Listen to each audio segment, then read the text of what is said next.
Okay, November 5th, 2025. It says 7:47 a.m. But what's been going out in the front, going on, started at 7 a.m. Hold on. Okay.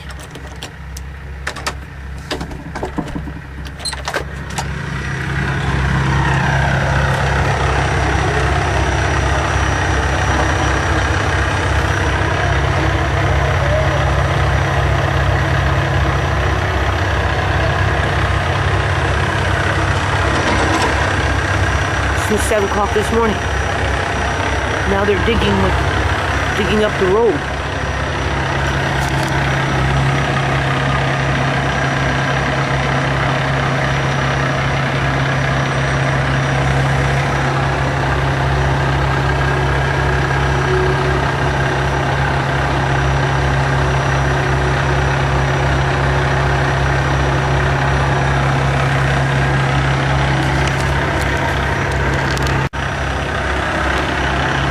I think I had that on.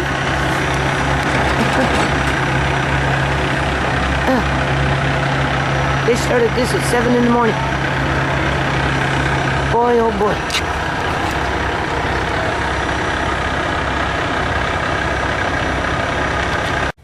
Okay. It's still, I don't know, November 5th, 2025. This is proof that somebody that does a smash and grab, like a Maria,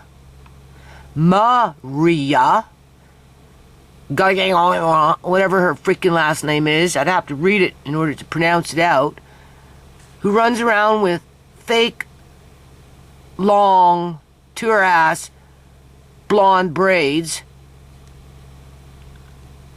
I'm just saying.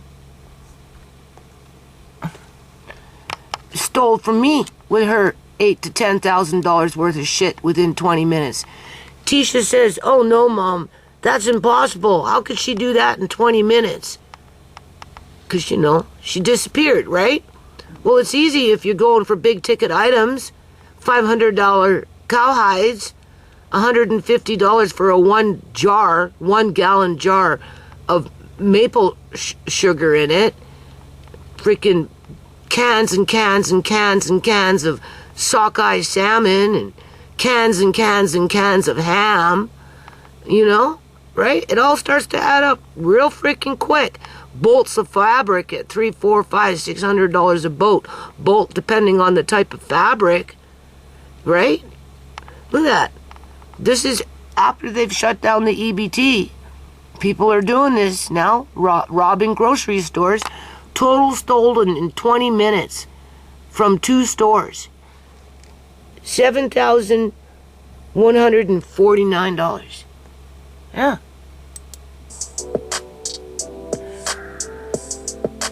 Another one had $5,000. No, they're stealing from Walmart, and a Walmart employee comes out with a knife, and he stabs the tires. I don't think that's protocol, buddy. You're in big trouble. Bro, Walmart turning into World War Z, stabbing tires like it's security's training day. Is that a Nissan Murano? To all the landlords expecting rent next month. Now watch how fast this flips. From shoplifting to rent logic. Same chaos, different problems. What'd you do with last month's rent from your tenants? Did you... Yeah, well, I get harassed for trying to hold down the fort and be responsible. And pillaged here and pillaged there and pillaged over there. And I'm not the one that's running around thieving and stealing. Yeah. So this is a pharmacy. You're trying to kick in things. Apparently Walmart and I guess other places have already boarded up all their windows and stuff for this crap. Yeah.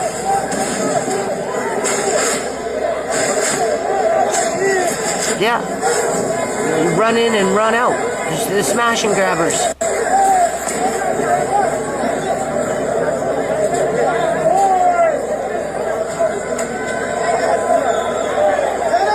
How many people do you need?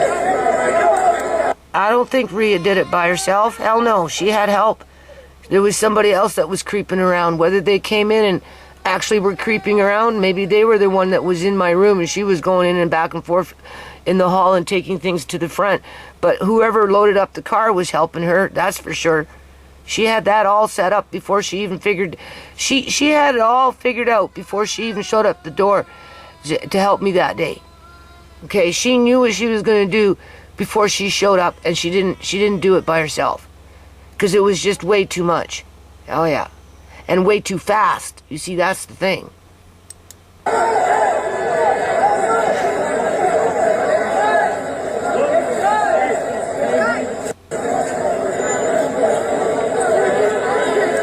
And what's even worse about it, people who do this crap, they're so... Hold on. Amari was calling Wolf. As soon as I got towards him and started saying it, he started laughing. Yeah, okay. I guess it's a new game with him. Another milestone. Not his fault, in terms of calling Wolf. Right? It sounded like he was in trouble, but he wasn't. He was just acting like he was, so he knew I'd come running. Alright, so what I was saying is, these people that do this kind of stuff, this smash and grab crap, they're so ornery about it after they're done. Right? Right? Very cocky, you know, subtly aggressive, you know, have a hostile stance, you know, challenging you, right? Making you feel like you're doing something wrong. No, you sure have a lot of corned beef. Yeah, I do. How would you know, though? How would you know that? Well, I seen 2 cans on your desk in the hall. Yeah, sure. No, you were stealing a whole box full from my room as you wiped me out of all my sockeye salmon that were in boxes in my room, and you wiped me out basically of any boxes of ham that you found, because they all disappeared too, except for those 3 that you took out of a box as you were raiding a box of freaking bread yeast. Yeah, and you wanted to fill the hole in that were all the bread yeast bottles that you took out, so you threw in 3 cans of ham. Because in that corner you must have found a box full of ham. Yeah, and that's what you did. You took out the three cans of ham and threw in your yeast and walked off with the more expensive crap. That's what they do. So adding up to 8,000, 10,000 in a 20-minute period, and they go for the good stuff, yeah, I don't know. And of course cops didn't do nothing about it, because what, I didn't catch her in the act? Yeah, okay. Go to her house, probably see my cowhide. Okay, so maybe I'm just going to let this one run through versus turning on the camera and turning it back on, because honestly it makes me very angry, because I have food security in my house, and just as these stores and everything are being pillaged with things being tossed around or thrown here or whatever, right? You know, that's what's happening to me. And I'm not a corporation. I can't take the loss. And clearly I'm being disrespected as people justify their criminal activity, ignorant attitudes, barbaric, freaking backward ways, right? And then say, I wasn't allowed to have my food, so therefore it made it okay for them to take it because I'm the problem. Yeah, well, wait till the economy changes, where one day you're going to look back and you're going to wish to hell that if my situation, you didn't trash it, and by the time it catches up to Rhea, the smash and grab Rhea, her cupboards will be bare. Because whatever she took, she's ate most of it already. Right? You know what I'm saying? Yeah. They cut my food stamps. I ain't paying for none of this shit. I got babies at home that gotta eat.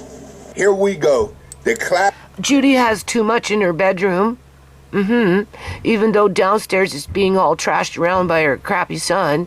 We won't care about that, though. It's the fact that Judy has a room full of food and fabric, because I'm a seamstress and I like to sew. So therefore, I'm just going to take it upon myself and steal what I can as fast as I can. And I'm going to make sure my friend is going to help me so that I can get my maximum on in terms of dollar amount. Right? Maximum stuff. And she was planning to do it again on Friday. She showed up on what, Tuesday, Wednesday? She was coming back on Friday as she was moving things around, staging it, getting it ready. I walked you through that with my videos. Right? Classic meltdown moment. She wouldn't have stopped. She would have just kept on doing it. Because people like that, they don't stop, you see. That's why I have to move away from my son. Because he's put me in a position where it just won't stop. It just won't stop with that girl downstairs, which clearly influences him to not want to stop with his crap, right? Which I never had this problem that I'm moving away from until this girl moved in. Never had this problem. I never had to worry about my shit going missing downstairs with Marcane. Not once. Now, it's like a daily occurrence where I'm wondering if what's being moved, what's disappearing, what's ending up in the garbage, what's being tossed outside, whether it's them doing it together or whether it's her, because it's not him by himself unless she instigates it, and then whatever she does behind his back. But prior to her showing up, no, it was peaceful. You think I'm just gonna leave my cart here? Hell no. I ain't paying nothing. I'm walking out with it. Try and stop me. Because Yeah, the government. I'm walking out of it. Why do you have so much corned beef, Judy? Well, I don't know. How would you know? Why you standing there all cocky, looking at me, stepping from foot to foot, right? And you know how people are when they get hostile and a little cocky, and they're challenging you. Why you got me cornered by the door there at the light switch after you do your graffiti on my wall, so that I don't go down to the front door to look outside to see what the hell's going on, and you're standing there putting your body right in front of me? Why are you being kind of somewhat, well, geez, do you think you'll ever stop? What's that supposed to mean? Well, do you, when do you ever stop? What the fuck? Since when? I've known you for 9 freaking years. You sit up there and you laugh to Tisha and make jokes that if shit hit the fan, my place would be the first place that you'd come to. But as I'm going to the front door to go see what the hell's going on now, being that you're going to go home, you don't want me to go out there and look. Instead, you put yourself right in front of my door frame and you start questioning me as to when I'm going to stop. Collecting food, that is. Well, I stop when I feel satisfied. When I know I have a fair amount to get my whole family through, not just Amari with sockeye salmon, but maybe a little Leia May would like some sockeye salmon, or maybe little Kyrie, or maybe my son and his wife would like some sockeye salmon if the shit hit the fan, right? And things shut down for a while, and we needed that extra food. I could give to Marcane and Marina, I could give to Tisha, Alex, and Kyrie, and Alea May, and I could still feed Andre and Amari and me. But she stole it all. And then she's standing by my light switch by the, right at the door frame, so I can't go down to the front door because she's blocked it, saying, oh, when do you think you're going to stop? Don't you think that maybe you have enough? Oh, well, where did this come from? All of a sudden. Well, no. Because she was stealing it, and somebody was loading it up outside, and she didn't want me to see what the hell was going on. Right? And then when I did get to the door, she was standing there at the door, right? Playing with my jewelry in her hands, because she left one necklace behind right there after the fact, because I found it later, a string of beads. With the door, on the inside of the door, so with the trunk right across in front, so I'd have to step over the trunk if I wanted to go outside. But by the time I got to the door frame, right, she's standing here, I'm like there, and I'm looking at the trunk, and again, and then this dude comes up, right? I just went back in. I didn't even bother to go look because I trusted her. Because I trusted her. What a big mistake that was. Oh, yeah. People are crooked. Shut down. That line right there, that's the TikTok clip that goes viral. Now I can't get my stuff for next month. How am I feed my 7 kids? I have 7 different baby daddies, and none of them no good for me. 7 kids, 7 daddies, and somehow it's still everybody else's fault. It's the taxpayers' job to make sure this happens. So taxpayers, y'all out there, I need y'all to make this happen next month. Or your friends. It's your friend's job to feed your friend's kid. Right? Because I was supposed to be, quote unquote, a friend. Kind of like a mother, considering she was young and I was old. Yeah, right. Translation, Chaos now hiring sponsors. You spreaded your pum-pum wide to 7 different guys. But the taxpayer should be taking care of your kids. Please, go get a job. Say what you want, but that part there is facts. I think my son, when he says, oh, go get a job, you're a welfare bum. Oh, you're still getting child support. Why? Well, what does it matter to you whether I get child support? That child support should have been paid long freaking time ago. You should be grateful that I'm getting child support and I'm putting a little extra food in the house or whatever. But no. Everybody's on a mantra. Go get a job. Go get a job. Go get a job. Yeah, okay. Sure.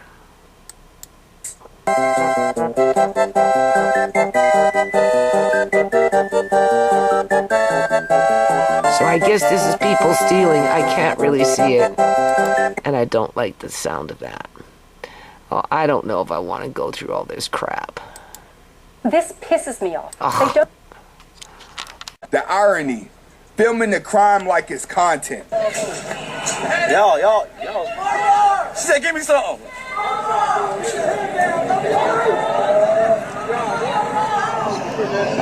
This, wow.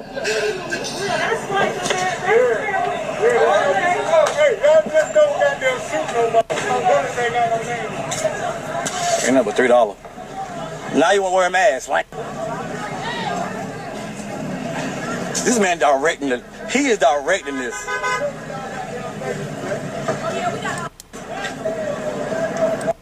But my nephew, my brother, may struggle to feed my nephew if they don't get food stamps. Here comes the emotional pivot. This is where you see who's really hurting. Even if WIC comes through, that's enough for my nephew. What is my brother supposed to do? Or his wife? Or their roommate? Or their roommate's son? What is my family supposed to do? My mom? And that's the hard truth. When real families suffer, not scammers. Who's on disability? To you people that be standing in front of the stores and the Good Samaritans and all of that, when November 1st come, and if they don't uplift this shutdown for these SNAP benefits, I'm going to need y'all to mind y'all business. That's a warning. People saying don't intervene when survival. Just mind your business and go on, and if you going to be a Good Samaritan and you going to stand there and you going to pay and you going to do all of that, do your part. Even in chaos, they still expect somebody else to clean up the mess. This pizza really good. Try to get it. What? It's the times? No, I think it might be locked. No, it's not locked. Try to get it, said somebody wrong. Hold on. I don't hear it. Come on, get another piece. Okay. Trump cutting off food stamps right before Thanksgiving, bad and all, but my people ran out of stores. With the cart full, I bet it's going to be some turkey on my plate. Ham, mashed potatoes, greens. Yeah, you see how they justify it? It's going to all be there. Ain't no accountability left but the menu. So, whatever's going on right now, that's the shit I went through with my yard. That's the crap I went through with the smash and grab Rhea. And that's the shit that I've been going through ever since that girl moved in downstairs. Okay? Just saying. Okay, so I'm going to work on this. Whatever. So, the first part of this video is the smash and grab Rheas in the USA. Whole lot of them going on out there right now. Okay? And then we've got Canadian Rant. I watch their video every now and then. Some dude out here doing what he does. Okay? And oh yeah, be ready to sacrifice more. Canada is now officially bankrupt. Alright, so we're just going to do a walk and talk on this. And that's going to be my video. Because I think this person's missing a few key points. Hold on a minute. Okay, so before I start this, I just want to remind people that in the United States, right, USA, they have been building internment camps for homeless people. Homeless internment work camps. Okay? In Canada, we don't call them homeless internment work camps. David Eby, the Premier of British Columbia, Canada, likes to call them involuntary health facilities, and then takes the word facility with the word health and applies it to the number of beds that they fund, which makes me think they're bringing the resources to pay for that program that they're just created for homeless people, involuntary health facilities, so that people can get locked up, right, against their will. And we already had that problem before they ramped it up, made it more easier to lock up more people because of the numbers of people being flushed out of their houses and ending up homeless. Okay, I'm just saying. Well, I would suspect it's the Ministry of Health that's paying for those quote-unquote beds, as if the government is doing something good for these people, because it's being done under the umbrella of the health ministry, just by the very fact of how the Premier dubs that initiative as in involuntary health facilities. Yeah, where in the United States, they just straight up call it internment camps for homeless people. Work internment camps for homeless people. There's nothing in there to suggest that there's something to do with health. Okay? But they're both the same. The point is people are going to be involuntarily locked up. More and more and more and more and more. Hold on a minute. Alright, so here we go. Just wanted to check my mail because something came in. I gotta do a little TikTok video. Anyway, okay, so we're gonna start from the beginning. Here we go. This is recording, yep. Canadians to accept a lower standard of living. Accept it? What an onslaught of terrible news for us Canadians this week. We just need to sacrifice more. It's that simple. And unless we change some other things, our standard of living as a country, Canadians, is going to be lower than it otherwise would. Well, let's be careful as to who he's making reference to, first of all.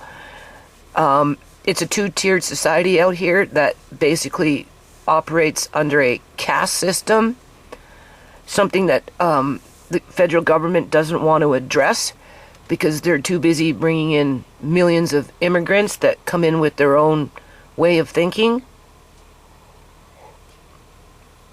Some of it backwards thinking, right?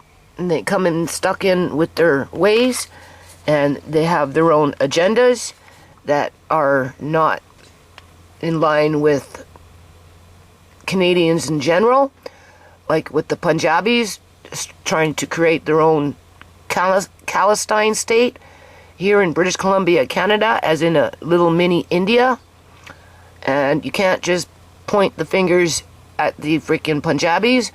You can point them at the Chinese with the CCP up in the Vancouver Chinatown area, yada yada, with their own policing station, where it's a no-go zone because that has been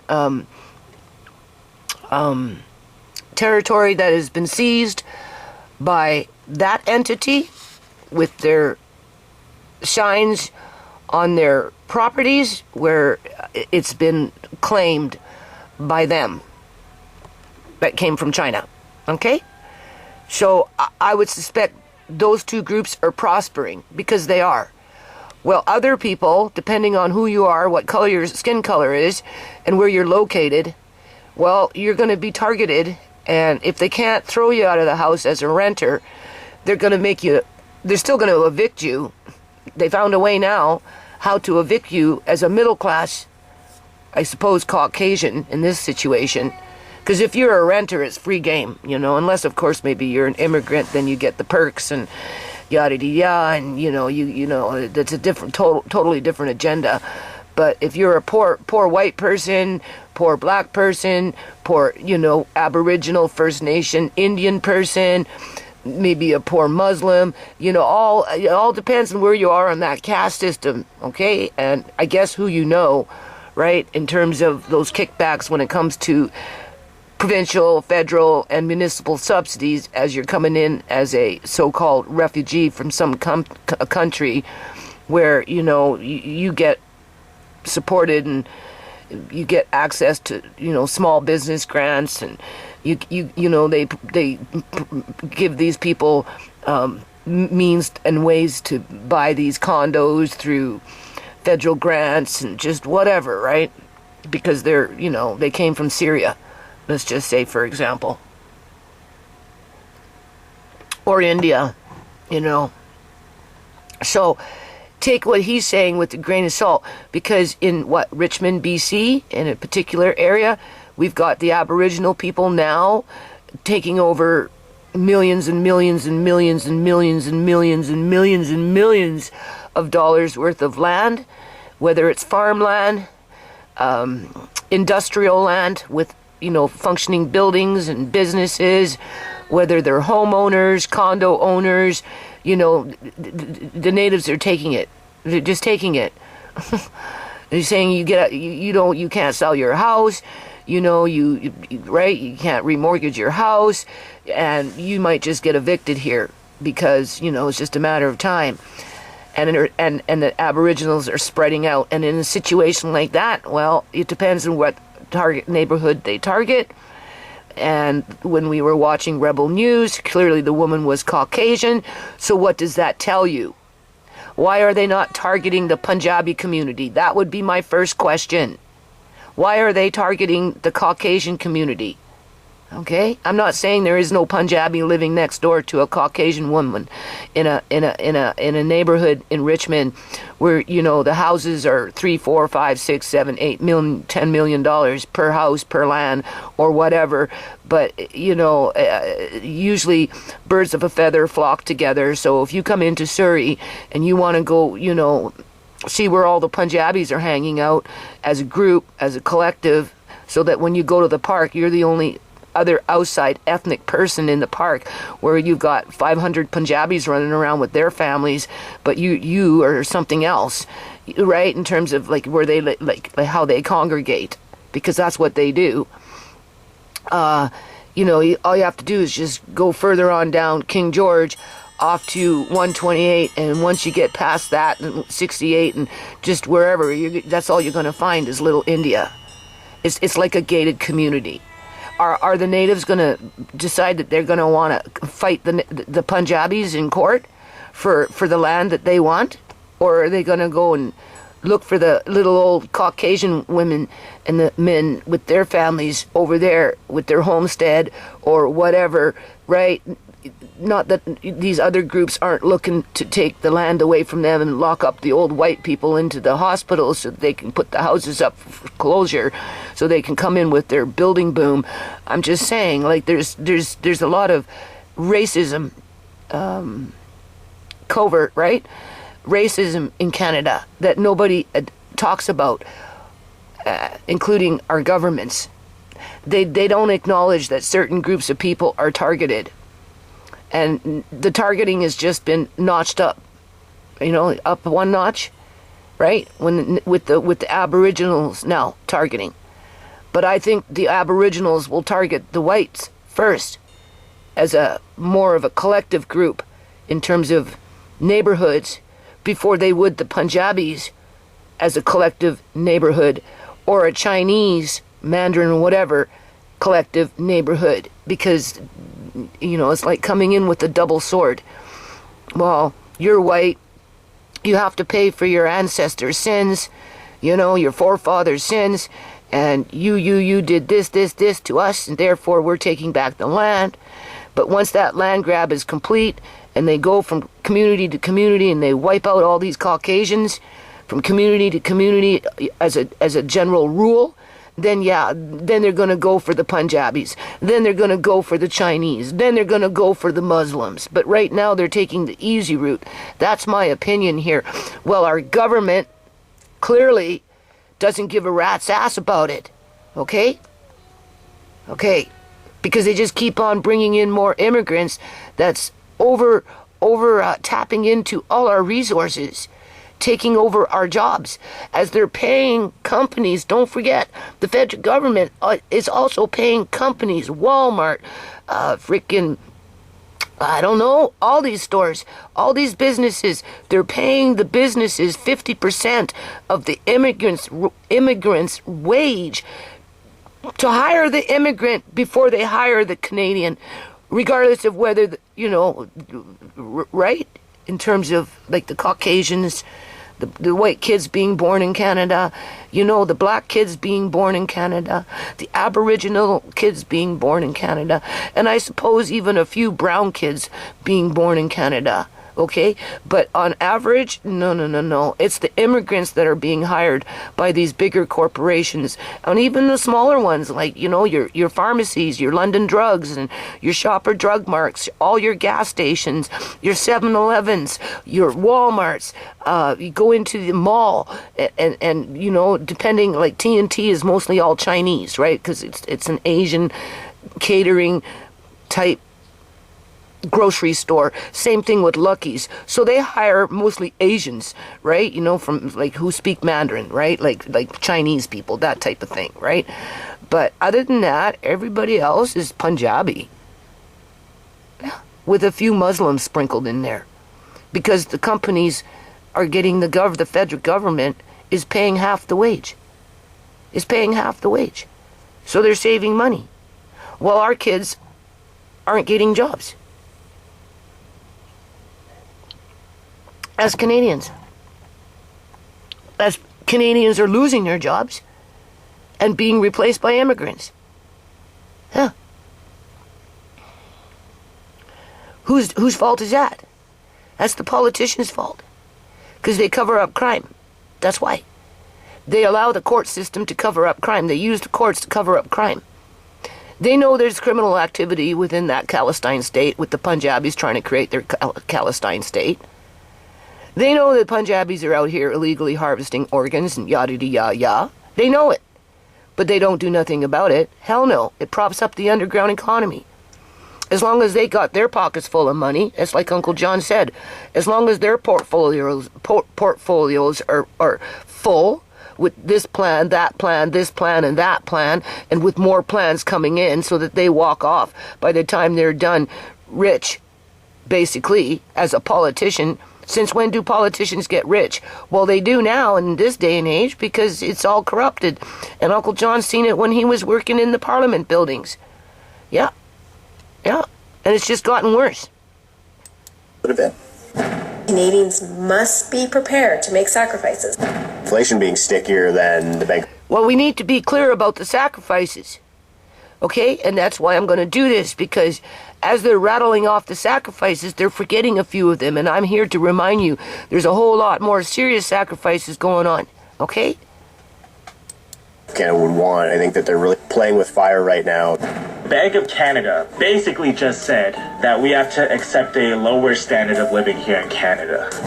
Yeah, except that you're going to own nothing, have your shit taken away from you, robbed from you with the smash and grab RIAs. It doesn't matter if it's coming in from the city of Surrey.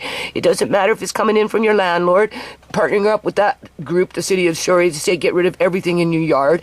It doesn't matter if it's going to be who else, your family members, just because they want more space and cheap rent or whatever, or just bully you in general because they get off on it, right? Or, it could be your friend or your neighbor. It doesn't matter. Cops can't do shit about it unless you catch them in the act.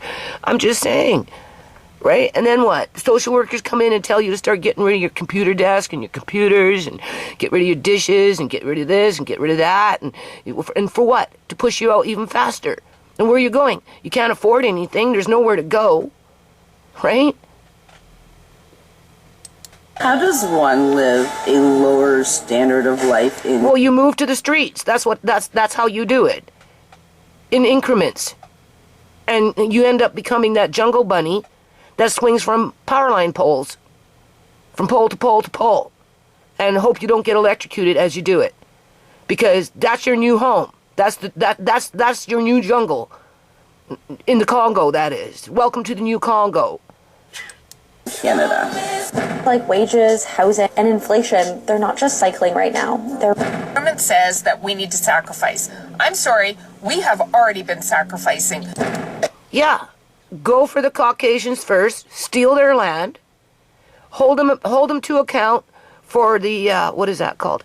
You have to pay me reparation for the sins of your fathers when you're not paying the Punjabis reparation for the sins of your fathers, because you know the Punjabis are there saying, no, we don't owe you nothing. You're trash, white trash, right? We're not going to come and help you and fight the natives. Hell no. We're going to just sit quiet in our own freaking gated community and hope they don't come for us. That's basically what's happening here. As a matter of fact, they might even help the natives to do it just so that they can keep the wealth that they already have. Right?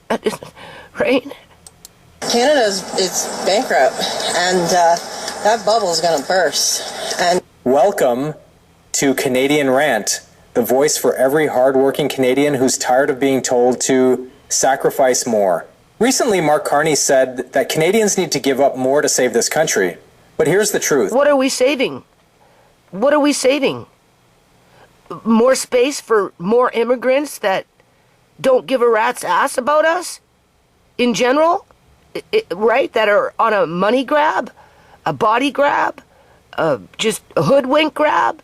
You know, you act like they're all honest people that come to this country, which is a bunch of crock.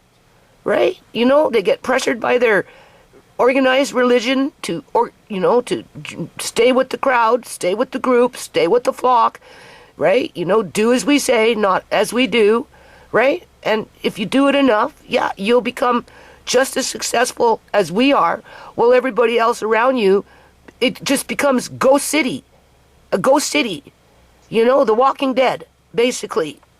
Well, I guess you can say middle-class Caucasians, maybe they're starting to wake up to that fact, right, in terms of what's really going on in Canada, because they're not under that caste system.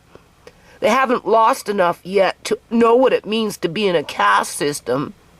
But with the natives doing what the natives are doing, with nobody standing with those people that are losing their houses because of this crap that's going on through this, you know, accord this and accord that and yada, that is fueled this forward. I mean, you might as well let the Punjabis do what the natives are doing. Oh, well, it's the forefathers that screwed it over because they already are doing it. That guy that came to my door called me this, called me that, put me down because I wouldn't give him a freaking water hose for water as he's forcing people out onto the streets with no accountability. And because I just simply said, no, I'm not giving you water. I don't agree with your politics. I think you're creating mass homelessness in Canada.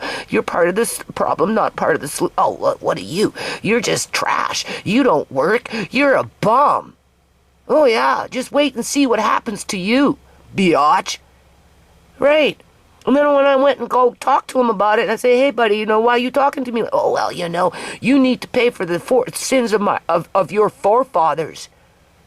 And the guy is like 32 years old, bragging about how freaking rich he is and how hard he worked to be able to have the privilege to force people into homelessness and treat them like less than trash so he can go back to his organized religion within his temple and brag about what nice person he is, because he sure in the hell ain't nice to anybody outside of his ethnic group, okay? Unless maybe there's something that he wants from somebody in terms of moolah.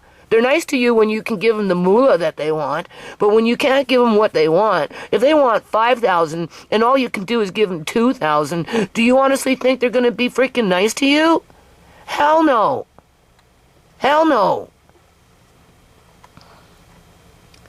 But now they found a way to go after the middle class even more.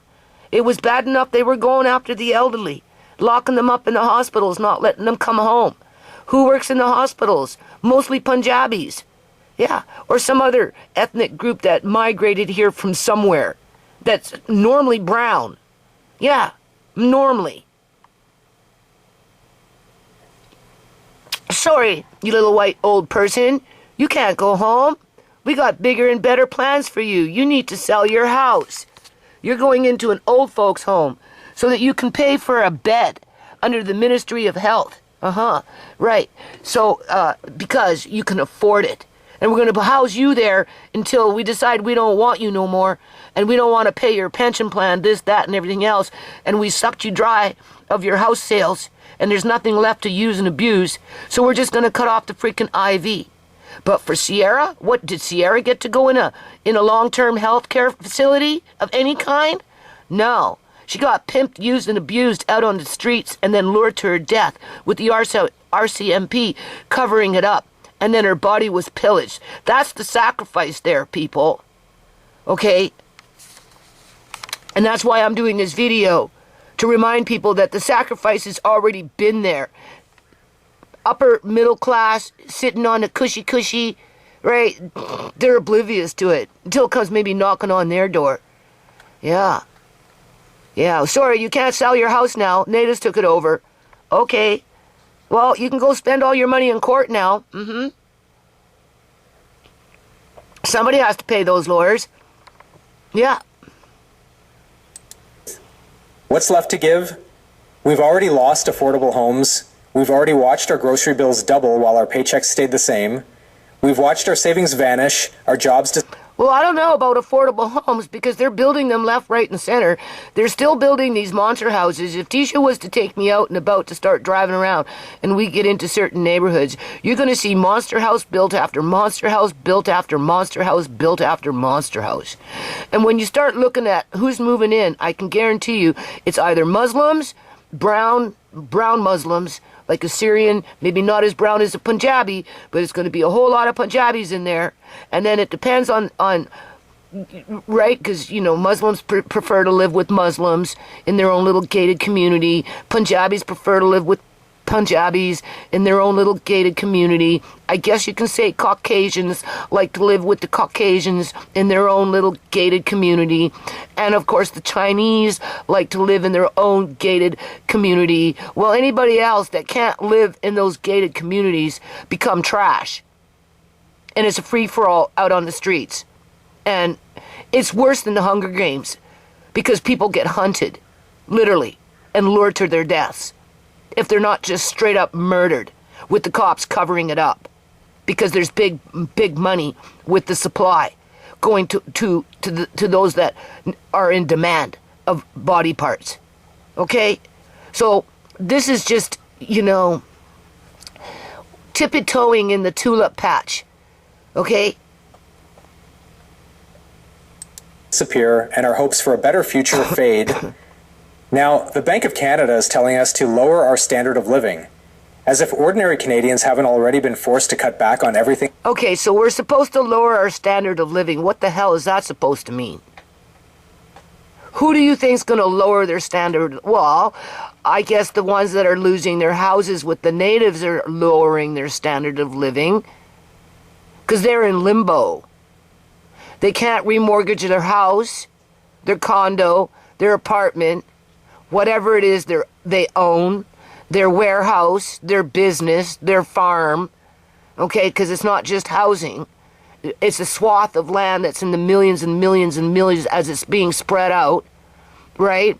Clearly it's targeting a more Caucasian neighborhood because they can throw in the racist, well, you owe us reparations from what your forefathers did to us, right? And being that the Punjabis can say the same damn thing when they want to come in and take your shit away from you and toss your ass out onto the streets and have absolutely no remorse while they do it and couldn't give a rat's ass what happened to you, because at the end of the day, many of them, not all of them, but some of them, maybe not many, but at least the bad ones, are rubbing their hands going ching ching, ching ching, and just waiting for the fallout in terms of when those dead bodies come in. Okay, there's your sacrifice. That made life normal. Families are skipping meals.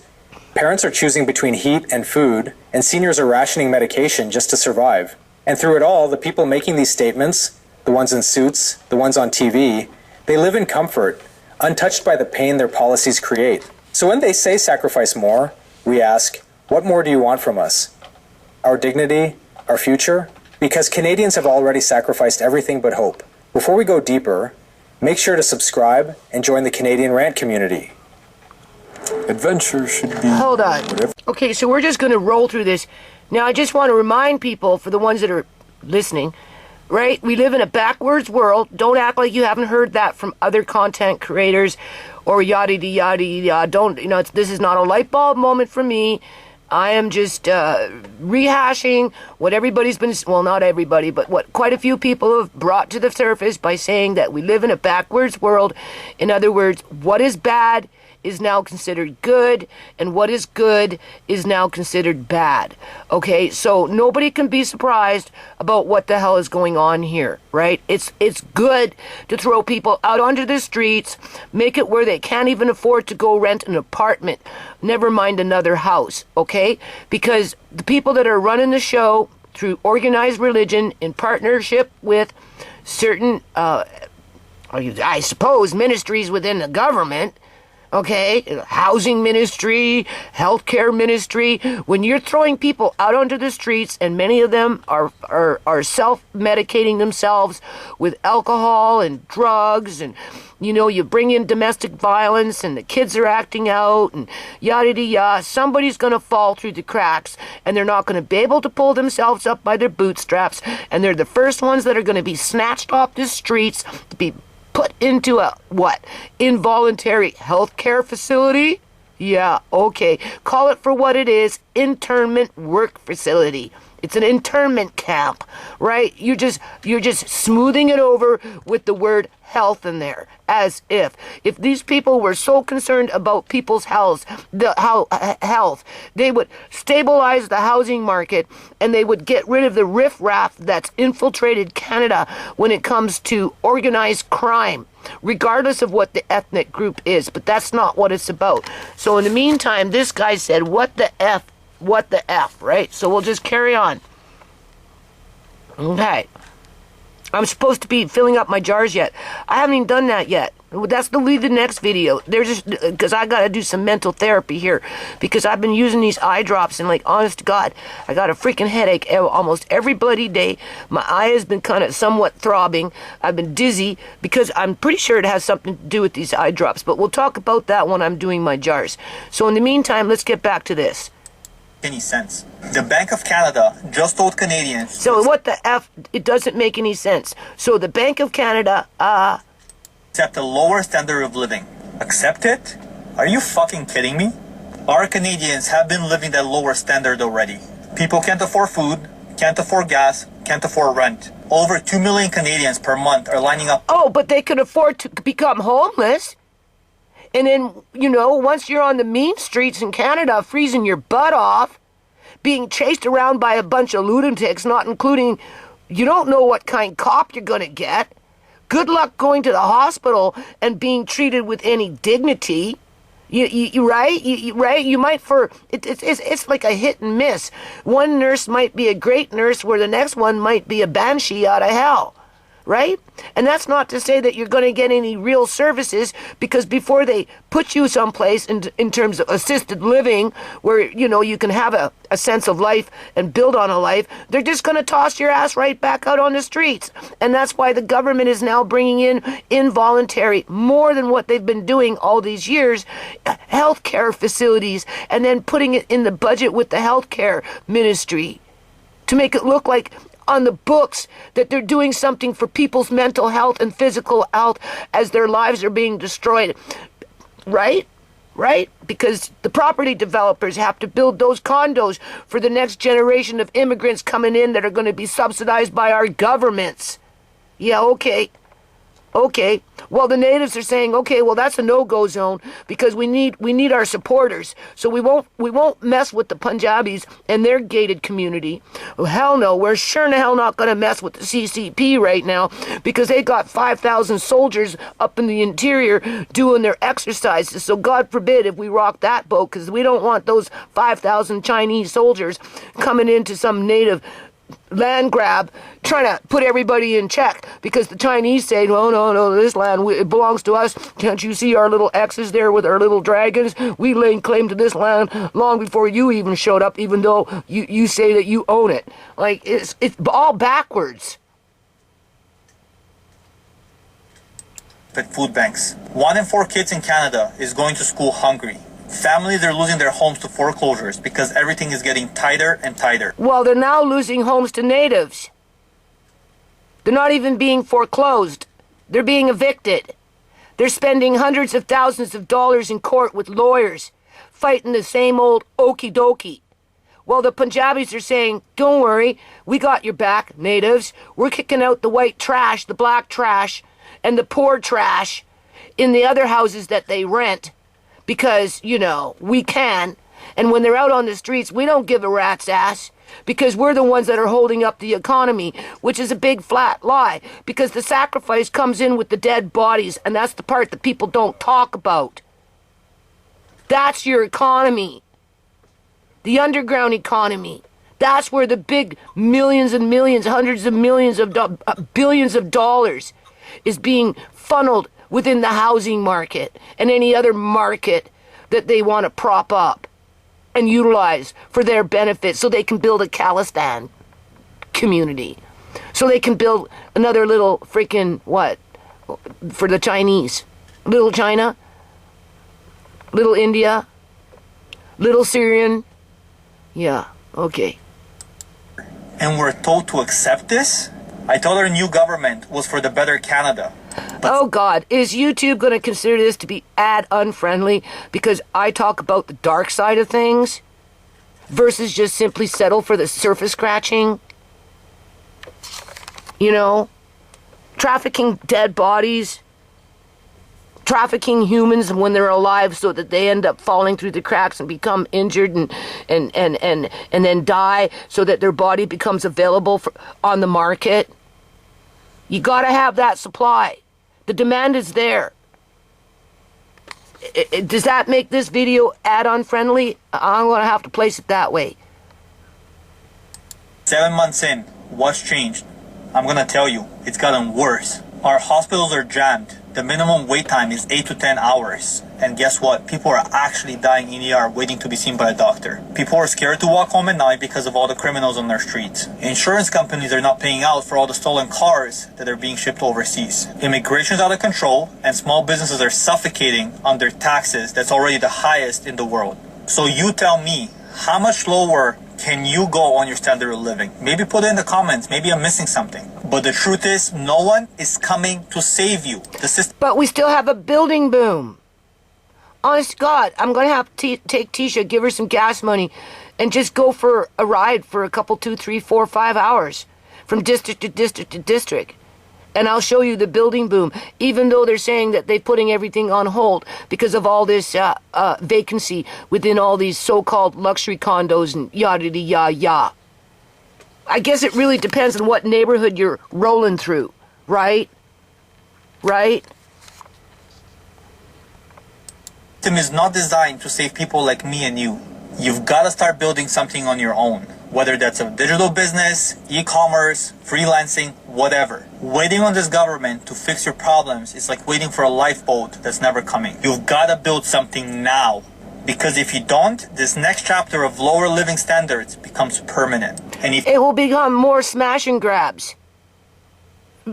Yeah, that's it, because nobody's being held to account. Now, when it comes to my son and his wife, I really got nobody to blame for that other than myself, because I never nipped it in the bud. I didn't call the police on them when I probably should have. But, it would have been self-defeating in the end. I still think, right? But other than that, whatever happened in the yard, in January with the city of Surrey, my landlord. I didn't deserve that. I'm still paying for that. Okay? And Rhea, well, I suppose I was just old and dumb. I didn't see it coming. I'm vulnerable, right? With my eyes and everything, and with the pressure that I get with, get out, get out, get out. You don't pay enough rent. Kick out your son. You never know when it's coming. Oh, we got a case against you. Too many times, yard, even though we haven't lifted a finger to ever help you with it, even though it's a nightmare out there, it doesn't matter. Get out now. Right? I felt vulnerable, and I trusted her because I knew her for so long. I looked after her kids for her, and look what happened to me. Right? If you don't know where to start as a side hustle, I can teach you digital sales and how to get to 5 to 10K a month. Comment sales below and I'll reach out to you. But regardless of what you do, I'm rooting for you.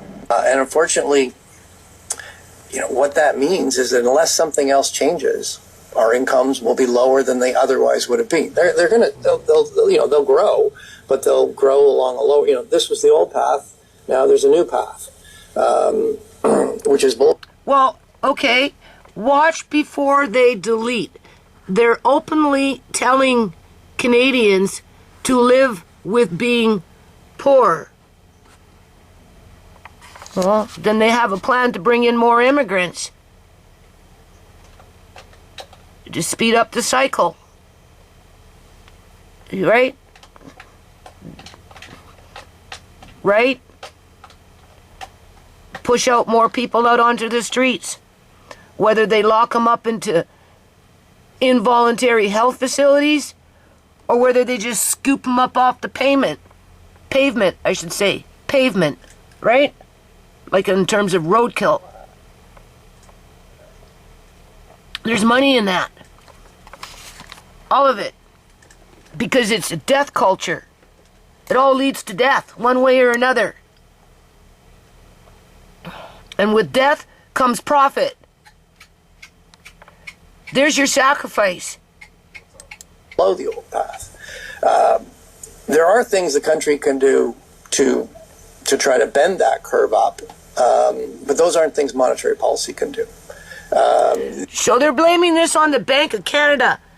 Bank of Canada just said it. Canadians, well, again, we live in a caste system, two-tiered caste system.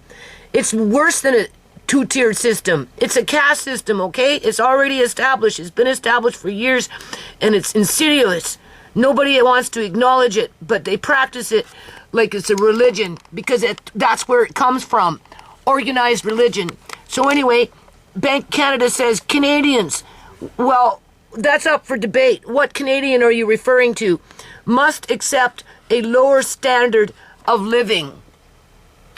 Since when does a bank determine what the standard of living is? And what are they referring to when it comes to a standard of living? Why don't they have a list of things so everybody can wrap their freaking head around it and maybe prepare, be a prepper, right? So that when you prepare, you kind of got a little bit of a handle on it, and the ones that want to come and fucking rob you, if they're not preparing, but they're robbing you just because they can't, or they're jealous, or they're this, or they're that, maybe they'll catch a freaking clue when the shit hits the fan. Because it looks like it's hitting the fan somewhere. These are more structural changes. I mean, fundamentally, as a senior deputy governor has hammered many times, we need to get our productivity growth up. And if we can do that as a country, we can bend that. Productivity up. Okay, so you take farmland in British Columbia, Canada, you pave it over, and you build in a bunch of buildings that nobody can afford. That makes sense. Wow, what happened to that productivity when it came to growing food and sustaining the local economy and the people that live within the province of British Columbia, Canada? Not to mention, exports, whether you're exporting to a different province or outside of the country. Same thing like with the logs, a couple of years ago. They were logging like mad in the interior, and they were shipping those logs, raw logs, to China to have them processed because they shut down oh my God, I can't even think right now. The corporations, the companies that refine, that make logs, that make lumber. They were cutting down the trees in the interior, and instead of going to the mills to be processed in British Columbia, Canada, they were loading up those trees and shipping them off to China as raw logs to have them processed out there and then shipped back to us. Yeah, okay. And people lost tens of thousands of jobs around that. So the last time I mentioned that in a video about,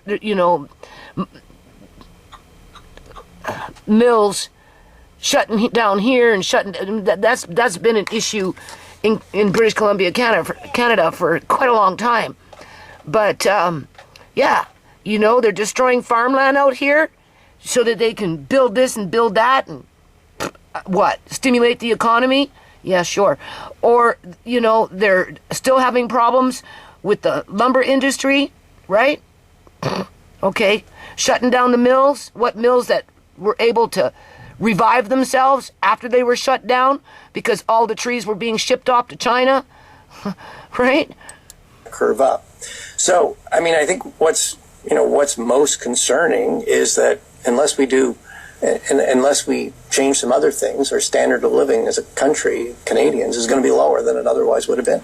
Well, the only ones that are going to really feel that are the poorest of the poor below that certain caste system, or those the working poor, or those just above a little bit of that caste system that hold no wealth, no assets for the most part, and in terms of investing into any kind of housing in Canada, I don't care where you're going to go in Canada, is like playing Russian roulette with the natives. You might as well sit your butt down at a table and play Russian roulette with them if you think you're going to be able to have peace and liberty in this country based on what's going on right now with these land grabs. Okay? Seriously. So all in all, from my perspective, this would mean that Q3 basically... Is that the sacrifice that the Bank of Canada is talking about? Putting all the eggs into one basket with the natives? Huh? And the do-gooders, and, well, they're really not do-gooders. They're more like the devil's keeper that are the ones that are, stimulating that underground economy by throwing everybody out onto the streets so that you can make it look like we have an economy as you build a building that nobody can afford to buy or rent. And if they do, they get in there and then what? Get locked into having to pay to repair broken pipes and warped walls, and never can get rid of mice, and after a few years of living there because it's all through the whole freaking building, and then what? The lockdowns come? Yeah, okay. Really barely came in positive on a nominal GDP. 0.1% quarter-over-quarter growth, which would mean that on an annual level, we're growing at less than 0.5%.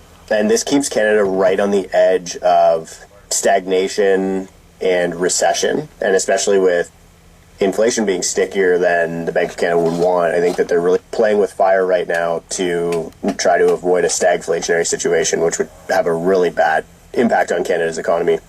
In the great green room, there was a...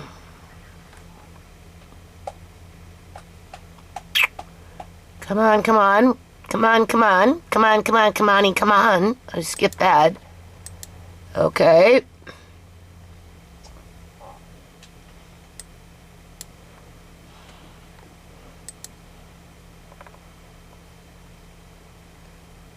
Man, what an onslaught of terrible news for us Canadians this week. And no, I'm not talking about the Blue Jays losing in the World Series. Devastating news, yes, but that's not what I'm talking about. I'm talking about the Bank of Canada governor coming out and saying we have to lower our standard of living in Canada. That is both embarrassing and alarming. Canadians pay some of the highest income taxes and other taxes in the world. 42% of the average family's income goes towards taxes. And what do we have to show for it? Apparently nothing. This gentleman over here, the governor of the Bank of Canada, comes out and says we got to lower our quality of life pretty much. We got to lower... Who? Again, not everybody's going to lower their quality of life because you still got that building boom.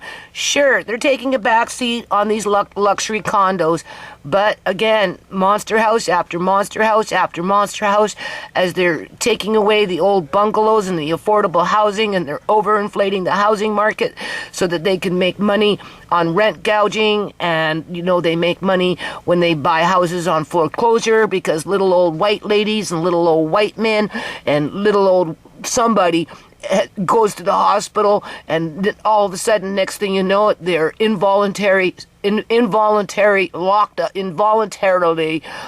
up because they're too old to go home, and now they have to sell their house on the market at a loss, more than likely, because they got to go into an old folks home and pay for that bed, as the government is trying to jimmy the books and say, well, you know, we got this old folks home, this old folks, this many beds, and we supplement those beds, but the majority of the money that's being paid for those beds is coming from the old people that are being put in there, like Auntie Joan, Uncle John, involuntarily. Well, Auntie Joan, she chose to go because she was just but John, he was just hidden away like a dirty secret and put in there, and he paid $1,700 a month for that service. Well, the government maybe topped it off with what, $300, $400, $500, so that they could say that they were doing something for the old people.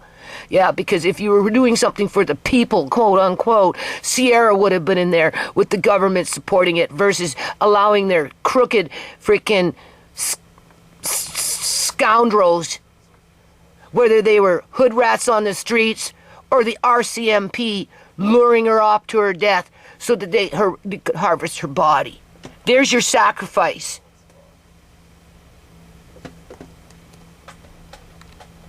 Standard of living. While all this is going on, Mark Carney comes out and says budget 20... More men are going to drink and more women are going to pop pills.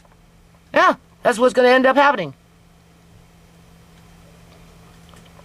Men tend to drink when they're depressed and overwhelmed with crap and under a lot of stress, where women tend to like to pop their pills, right? And then you get those individuals that do both. They pop pills and they drink.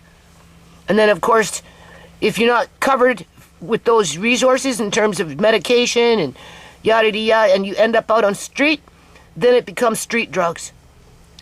So it's just a nation of addicts coming full force. While those that are in the collective of wealth building got all their ducks in order, can control the majority within that organized religion to toe that line, end up taking over the territory. And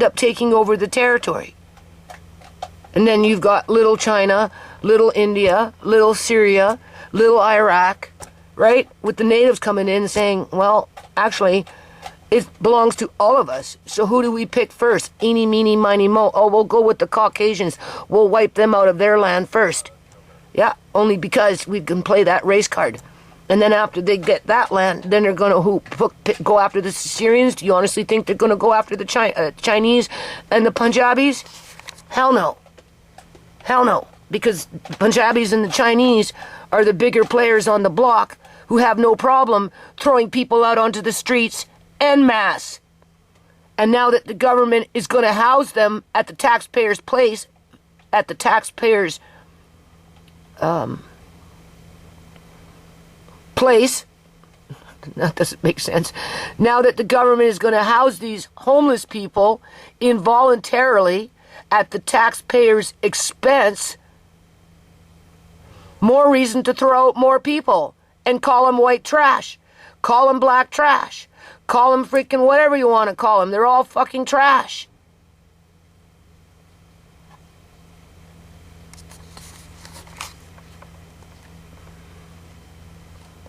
It's sick. And nobody gets hurt. Everybody comes out squeaky clean. The sick recover. Come back whole. When they leave those involuntary mental institutions, health institutions, that the government is paying for at the taxpayer's expense, what? Do they get released back out onto the streets? Or do they get affordable housing And what is the affordable housing? A module? Well, no, because the new and improved affordable housing for those people are the involuntary health facilities. That's the cheaper way to go to house them after they've been evicted from their homes. Now, a middle-class person sitting up in Richmond ain't going to fall off the grid that fast. Hell no. Because, you know, they might be functioning addicts, right? You know, they like to have their little wine and, you know, maybe dad drinks a little more than he should, but he's a functioning addict. But wait until he loses his houses to the native. Wait until he loses his property to the natives. Wait until he starts to go bankrupt because he spent $500,000 on lawyers that aren't getting anywhere in court because we're dealing with an outside entity that has got an ulterior motive to implode human beings in general as they use human beings that are sucker enough to do it because they're infested with greed. Right? It's greed that pushes this forward. 25. Let me remind you, what was it? 5,500 freaking the Chalkan tribe. 5,500 individuals listed as a tribe in Richmond has overtaken a whole area. And for what? For what? As a precedence to show every other tribe in Canada, right across from East Coast to West Coast, from North to South, what to do? Why would anybody want to invest money into Canada based on that outside of unless you're doing a backroom deal with them? Why would you want to buy a luxury condo knowing what you know now? Why would you want to buy a monster home up in Little India knowing what you know now? Why would you want to buy a house up in Little China knowing what you know now? Well, maybe because those people got some backroom deal going on and it's okay because they're going to be free with their Palestine state. Well, Little China is free with the CPP, with the triads. Is that it? Is that right? Well, everybody else are the sacrificial lambs. And how are we being sacrificed? Body parts.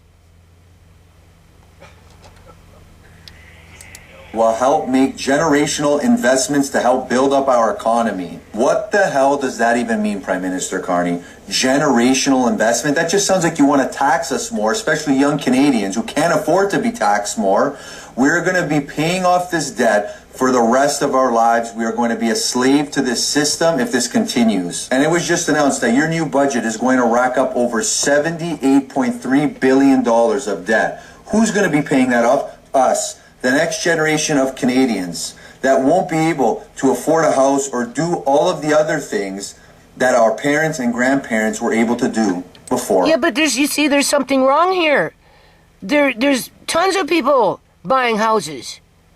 And we're talking big-ass houses out here. Okay? Right? They're still being built. Nothing's stopping them from being built. Right? They're not just building them with air. But hey, what do I know? Keep spending money we don't have, keep letting in millions of immigrants, keep allowing criminals to go back out on the streets, and keep voting Liberal. Keep doing all those things if you want. Oh, you notice how he said that? Keep allowing criminals back out on the street. Well, how about go after the white-collar criminals? That would be a good start. Okay, because the petty criminals, the petty ones, they're just a smoke screen. And oftentimes, you know, petty criminals, you know, they have their own little, what is it, you know, how they, you know, their own restitution. Right? Like Julian. He was a petty criminal, and look what happened to him. Right? Unless, of course, the cops took him out because they didn't want him to talk. But the point is, he's not around anymore. And from what I heard, who took him out was homegrown. Was somebody he knew that got fed up with his bullshit. And if it wouldn't have been him, it would have been somebody else. You know, you know how the streets take care of themselves. waiting for the cops to do the right thing while the cops don't. Okay? But what about taking out the bigger criminals, the organized crime that comes in with the big bucks, the ones that are laundering the body parts? Why don't we start dealing with that problem? Take away the demand, right? Put the demand into check, and maybe the supply might actually be safe. We might be able to stay in our houses. How about that? Want to destroy Canada. Well done.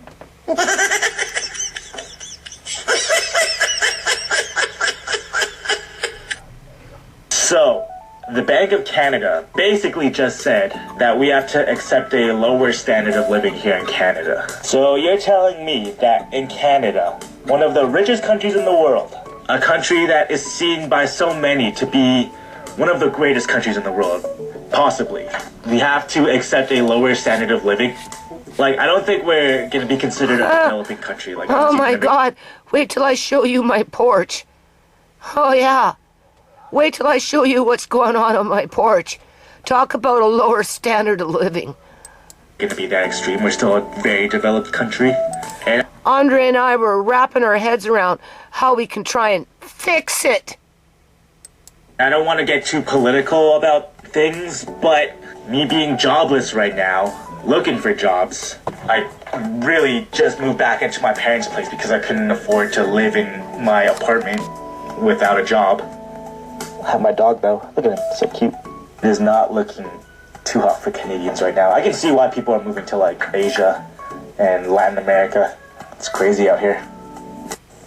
Are you guys prepared to make sacrifices? Prime Minister Carney did say that Canadians must be prepared to make sacrifices. And then, at the end of last week, when they announced the interest rate drops, we are told by Tiff Macklin that we need to, as Canadians, accept a lower standard of living. Are you guys ready? Yeah, I don't know what that is. What is that? Oh. Okay. If you're from Canada, holy crap, our government says that we need to sacrifice. I'm sorry, we have already been sacrificing, but in order to get out of a recession, we have to continue to sacrifice. And I feel like we already have been doing this for far. Where are the Punjabis speaking out? Where are the Chinese speaking out? Where are the Muslims? I don't care if they're from Afghanistan, freaking Iraq, Syria, or wherever. Where are they? Why are they not in the mix? Okay? Have you noticed that? Huh? Where are they? Those are the ones that are holding the wealth, that are the ones that are, some of them, a lot of them, the majority as a collective under that organized religion that has created the crises when it comes to the encroachment of homelessness, to the point where the government now has to up the ante when it comes to locking people up involuntarily under a mental health or a physical health facility act within the Ministry of Health, just to cover up the dirty deeds as they're being flushed out of their housing and not even having the opportunity to be able to move to another house because it's so unaffordable due to the corruption. So, this is what I was thinking. And I'm just thinking about this today. You know, right? All right, so everybody's beating up on Premier David Eby, blaming him right now for the failed housing market in British Columbia, Canada, where cities have to now start putting a lockdown on these condos being built like freaking mad dickens because, you know, there's a glut, right? They're not renting, they're not selling, they're not doing anything. People are going bankrupt with them, blah, blah, blah, losing hundreds of thousands of dollars, you know, blah, blah, blah. Andre, quiet, right? So, you know, and that's just with those condos, right? That's not to say that other houses and multi-billion dollar, mega houses, they're still being built. Houses are still being torn down. Okay, but the point is that whatever these people were thinking with this scheme that was going on, it's kind of not working. So David Eby is taking the hit, which means that when we come full circle and we go for the election to bring in a new parliament, that's going to be his downfall as as an NDP, and that's going to be a reason for well, in those days it was called the BC Liberal Government. Now they call it the BC Unity Government. You can't consider it a BC Conservative government to be, in terms BC, right, the province, to be as strong, unless, of course, it's the BC Unity, quote-unquote, aka BC Liberal Government. They're going to be, the next one's going to be in power, and they're kind of like the Republicans of the United States of America, which means that they're going to go after the poorest of the poor and those below or at or just above the poverty line, and they're going to wipe out even more people, flush out more people out onto the streets, cut off more people with their resources as they pump money into these involuntary internment camps that they dub as health facilities, which is a bunch of crock. So it's going to get, in my opinion, uglier, because it was the BC Liberal government that started the process as to where we are today.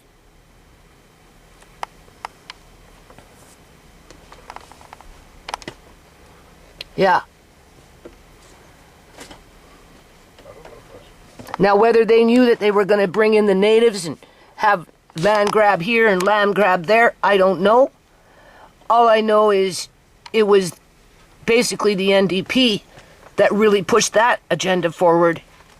And now that it's on the books, who knows what it's going to take to stop that crap. And if you can't stop it, then nobody's safe. I don't care who they are.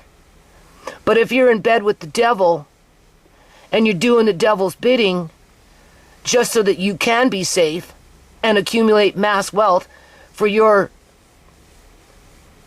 religious organization, because that's all it is an organization, then I don't know, people. I think it's going to get worse, not better. The only place it's going to get better is when the crooks can get back on the bandwagon and corrupt the housing market even more through politics like the BC Liberal government did, where they use the poorest of the poor and those at or just above the poverty line as an excuse to make it a free-for-all. To make it a free-for-all. So that the rich got richer and the poor got poorer. And the NDP is just setting the stage with these involuntary freaking health fucking facilities. If you can't afford it now, what makes you think you're going to be able to afford it under the BC Liberal government or any fucking government that represents a Republican agenda when it comes to paying off those with money? Oh, well, the ones with money, they're the ones that stimulate the economy. They're the ones that create the job. How many times do you have to hear that mantra to find out that that's not true? They're the ones that do the most dirty backroom deals. They're the ones that set the stage so that those dirty backroom deals like illegal organ harvesting can continue under no matter what type of government is in power. That is what the NDP proved. They don't care about illegal organ harvesting, right? The hell no. They're going to make it easy. They're going to make it so that more people are flushed out onto the streets so that more can disappear one way or another. And when you call them on it, they accuse you of being scandalous and a waste of the court's time. Too freaking long, worrying about our paychecks, worrying about the cost of everything, going to the grocery store, losing jobs, you name it, we are stressed. Here's the thing. You need to have a plan B. Do not just sit there and rely on your job because who knows what could happen. You can't rely on the government. You need to rely on yourself. Plan B. Figure out what telephone pole, what utility pole you lay claim to. Lay claim to a utility pole. For when the, crap hits the fan, at least you got someplace to go. And you're right, you might be able to do something with it.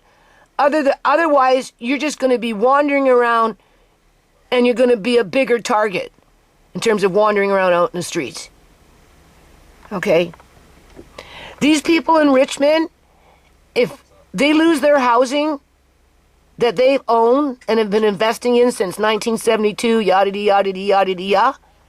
Whether they get a little money back or not, who knows? It's a long fight. All the money is being sucked up by lawyers right now and court fees, right? And yada yada. Where are they going to go after it's all said and done? If the natives don't want them there, where are they going to go? Are they going to go start in a new community and start fresh? Why? Why would you want to, once bitten, twice as shy? Or twice bitten, 3 times as shy? Or how many times do you have to be bitten? Right? If you're bankrupt, all your money went to lawyers, you lost your house, you don't even get a pittance back. What makes you think you can start fresh somewhere else? And now your health issues are kicking in. And chances are, you're probably a nervous wreck and you're self-medicating yourself with something. Right. Yeah, okay. I'm just saying. And that's exactly why I did this. Plan B, my simple... But don't worry. The BC Liberal government will come in. The new Unity Party will come in. The Conservative Party will come in. And they'll start with their building boom again. There will be boom this and boom that and balance the budget with the 5 great goals with Gordon Campbell and Christy Clark showing back up at the scene. And if Bill Clinton is still alive, he'll come by and shake everybody's hand. Yeah. Yeah.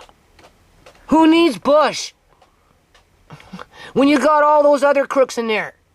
I'm just saying. Hustle that gets me paid every damn week because there's no way I'm going to rely on anybody else but my little self to figure this shit out. If you want some information about the simple side hustle that gets us paid every single week, you just need to put a 10 in the comments. This company pays us to be a member. Thing is absolutely insane. If you want some information, just put a 10 in the comments. I'd be super happy to help you. Okay, Canadians, I've been saying this for I don't know how long. That Canada's it's bankrupt, and that bubble's gonna burst. And now that the budget officer finally said so, I hope libtards are gonna... And then I got an idiot son that wants to abuse his mother for whatever strange reason, because clearly he hasn't grown up yet, with a homewrecker wife that can't catch a fucking clue. Because for whatever strange reason, she thinks that Marcane is going to go out there and climb trees for the rest of his life and keep her happy all by herself, living wherever they go, because she sure in the hell don't want me around. She wants Andre because she can boss Andre around no prob. She phoned Andre on the phone at 9 o'clock this morning. He answered it. Well, did you take out the garbage bins? Go take out the garbage bins. I said, Andre, what was that about? Oh, she wants me to go take out the garbage bins. I'm like, well, why can't she take out the fucking garbage bins for a change? I take out the garbage bins. I pull Morning Glory. I'm the blind one here. Why don't you go out and pull out some freaking Morning Glory and cut back on some weeds? You acting like you own this place. You're acting like you're in charge. You've taken over my space. So if you're so responsible and you think all this shit's owed to you, then why don't you do your fair share? You know? Why are you calling it, right? No. She needs Andre to take out the freaking garbage. Yeah, or recycle or whatever it was, the bin. Yeah, well, why don't you do your fair share and go take it out? That's why she wants Andre. Yeah? Nothing else, nothing fucking less. Something to boss around and get him to do things for her. Right? I mean, she doesn't want me around. Well, you're just shooting your damn self in the foot, but I suppose if my son falls out of a tree, he's got life insurance and you'll inherit it. And that's why you're just going to pack up and move the fuck out. Right? And leave everybody else in the dust. Take the money and run. Yeah, okay. Okay, so I don't want to harp on this, but we got about another 10 more minutes on this video. So why don't we just listen for 4 and 5 minutes, and then I'll try and refrain from saying anything, just so that we can hear if there's something new in there, right? Where maybe I can say something new versus go to the default of that supply and demand, with some people getting kickbacks because, you know, basically, you know, they're being propped up based on their organized religion in partnership with a political agenda that rewards them, I guess you could say, for bad behavior, because they stimulate the underground economy, because they've got a green light to be freaking white-collar criminals. I'm just saying, right? You know, they're not... I'm not saying that they're not suffering somewhere in there along the line, but on average, no. Not when you go to not when you go into communities in British Columbia, Canada, and you see farmland being wiped out, property after property after property after property after property, and all the trees are wiped out from property to property to property. We're talking blocks after blocks after blocks, and then whatever was on that land with the houses and, you know, the apple trees and the walnut, it all ends up just being a modge-podge of prefabbed Mickey Mouse put together inferior buildings, whether they're condos, whether they're townhouses, 10 in a row stuffed together like sardines, or whether they're freaking monster houses, okay? And it, depending on where your income is coming from and how rich you are, I suppose, or how rich your family lineage is, you know, you can move into those communities. Well, everybody else that lived in the communities before all those houses were torn down were flushed out or locked up like dirty secrets. And that's just a fact. Wake up and realize that they voted in the wrong guy. That instead of voting for change and prosperity, they voted for more of the same. Right now, Carney is spending all of our money overseas, and he's doing absolutely nothing for Canadians. So congratulations for the destruction of Canada, because you are part of the problem and not the solution. When will you finally wake up? I mean, I don't understand why people want to destroy this beautiful country. This was the best country in the world, and people came to Canada so that they could have a better life. Because there's an ethnic attack on certain individuals. That's the first thing. Okay?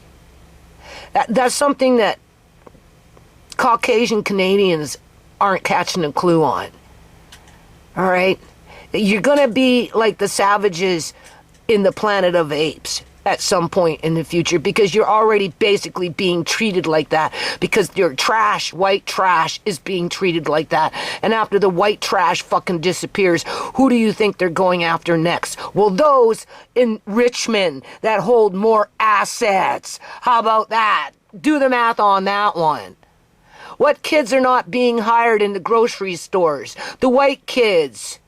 The mixed kids that got white in them, that may be black and white kid. You know what I'm saying? The natives, the poor ones that haven't hooked up with the tribe yet.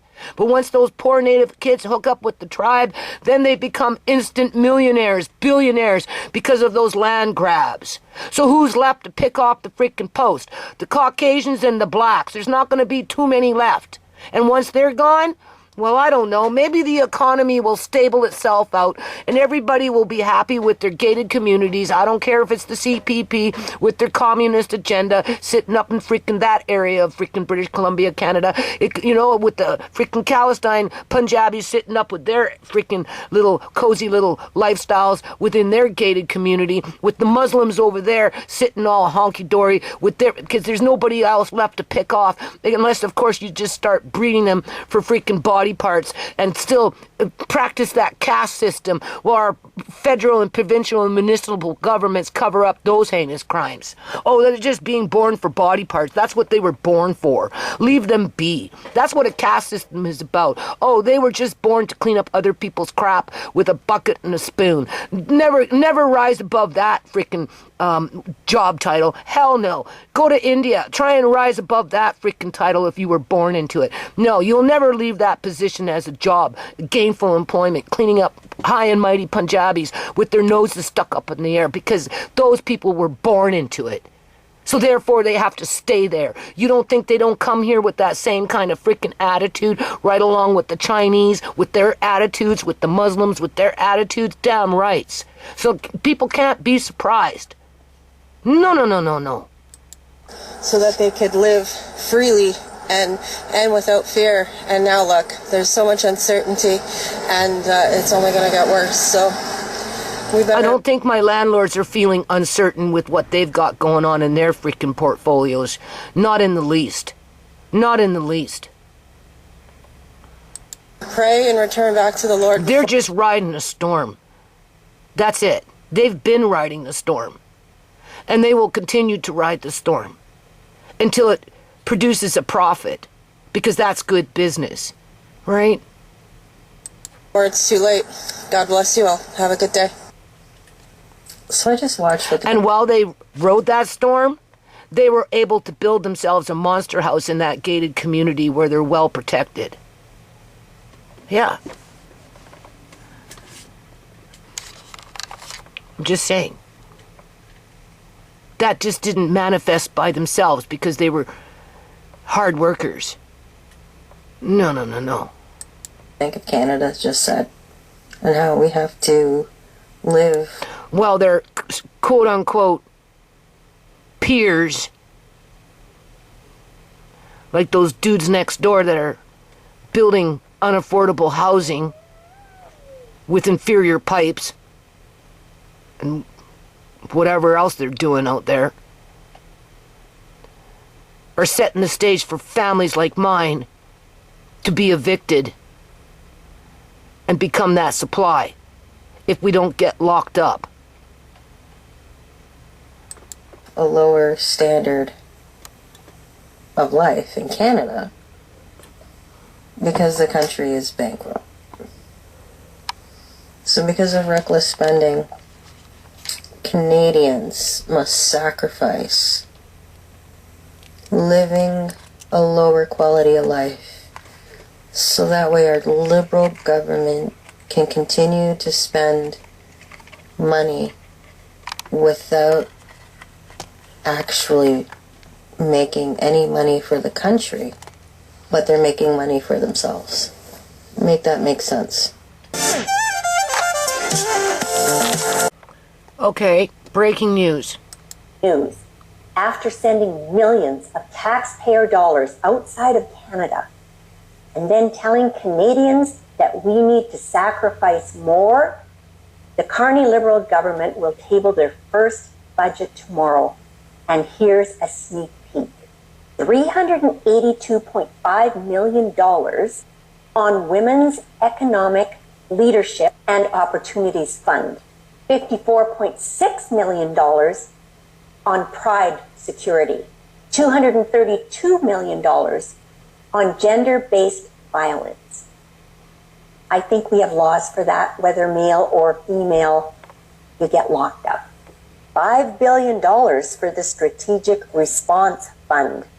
$13 billion for Building Canada Homes, which is usually like private contractors. I don't know if taxpayer dollars usually goes into that. $660.5 million for gender equity and gender-based violence protection. Here's a fun fact. Canada pays $1 billion in debt interest charges per week. That's $1 billion a week. Excuse me for a few minutes while I go and empty the contents of my stomach. It's a fact right now that more and more Canadians are stressed out more than ever about money. Over half of everybody worries about their personal finances. The government says they're working on some big economic plans, but in reality, it's going to take years to see any sort of improvement. For now, we see Canadians that are struggling with high debt loads, smaller paychecks after paying their bills, and the reality that retiring early or actually even retiring on time is certainly not the case for a lot of people. So on average, Canadians owe about $1.85 for every dollar of disposable. Oh yeah, I asked my landlady for that receipt for $1,900 so I can see what was on it. She's telling me that they lost it. Her son. They lost it. And they're going to write me a new one. They're going to write me a new one. I don't get the original receipt because they lost it. Okay, then just get the company to send you a new one so I can get the original receipt. So I can see what I was paying for, which would be a lot of water. Whether frozen or just liquid form, because the bin didn't drain after it was torrent rain out there, being it was in the middle of winter. I'm just saying. One load was frozen water, the other load was just a whole bunch of water with a whole bunch of goods in it. Both loads. And once I show you my porch, and I should show you my porch, seriously, I should show you my porch after the end of this video as to why I need that wood that was taken away from me. Okay? Now. I need it now. Once I show you what the hell's going on my porch. Disposable income. And I'm not. I don't have it. Because it was robbed from me. But I'm paying for it. And I don't even get an official receipt. Okay. Is the highest in the G7. Now, most of this is actually tied up in mortgages, and collectively, it amounts to $3 trillion. I know. $50 worth of weather-worn wood isn't the problem when it comes to a bankrupt country. Well, I guess it depends on who you're talking to, right? One man's junk is another man's treasure. Hell, you can't even have junk because people are too busy robbing it from you as they're accusing you of hoarding junk when it becomes treasure for them. So much so that they can't even give you the official receipt to see what you're paying for after you've been robbed. Talk about a backwards world. The dream for a lot of people is just to be able to make their next mortgage payment without borrowing even more money to pay that mortgage payment. So, in all reality, this housing crisis has really undercut the middle class. A lot of folks just can't get ahead. And again, this... Well, okay, but don't forget, the natives, the Aboriginal people, are coming in through the side door now with their... Well, why don't we call it a smash and grab? A smash and land grab. It's a smash and land grab. Okay? It's just a different kind of smash and grab scenario. Right? Where you're coming in and you're scooping up on $100 million worth of property or more in one swoop. And then you take all those homeowners, landowners, business owners, whoever, to court. And you make them pay for what you've done. Kind of like me. You came in and you took all this, and you making me pay for what you did. Okay. This is why housing... And I need that wood now. And I'll show you at the end of this video why I need that wood. And it's pathetic. Because ain't nobody going to help me with my problem, as they accuse me of being the problem. Yeah, okay. Talking about housing is now a political thing, which I wish it wasn't, because I wish it wasn't a political thing. I don't like really talking about politics too much, but the fact that housing is now political is just, it's so weird. But it's because it's not a right anymore. It's not a right. It's not a human right in Canada. Okay? It is a means to make money and to launder money. It's just a tool to launder money and to accumulate a sense of superiority over those that don't have assets when it comes to housing stock, right? Whether it's the land itself in terms of farmland, industrial land, housing, single family monster homeland, whatever. It's just a means to measure wealth. That's all it is. But it's not a right anymore. Because if it was a right, the government wouldn't be investing into involuntary health facilities and then putting it under the guise of beds under the health ministry. Because as soon as you put in the word health, it becomes a health initiative, which is a bunch of crock.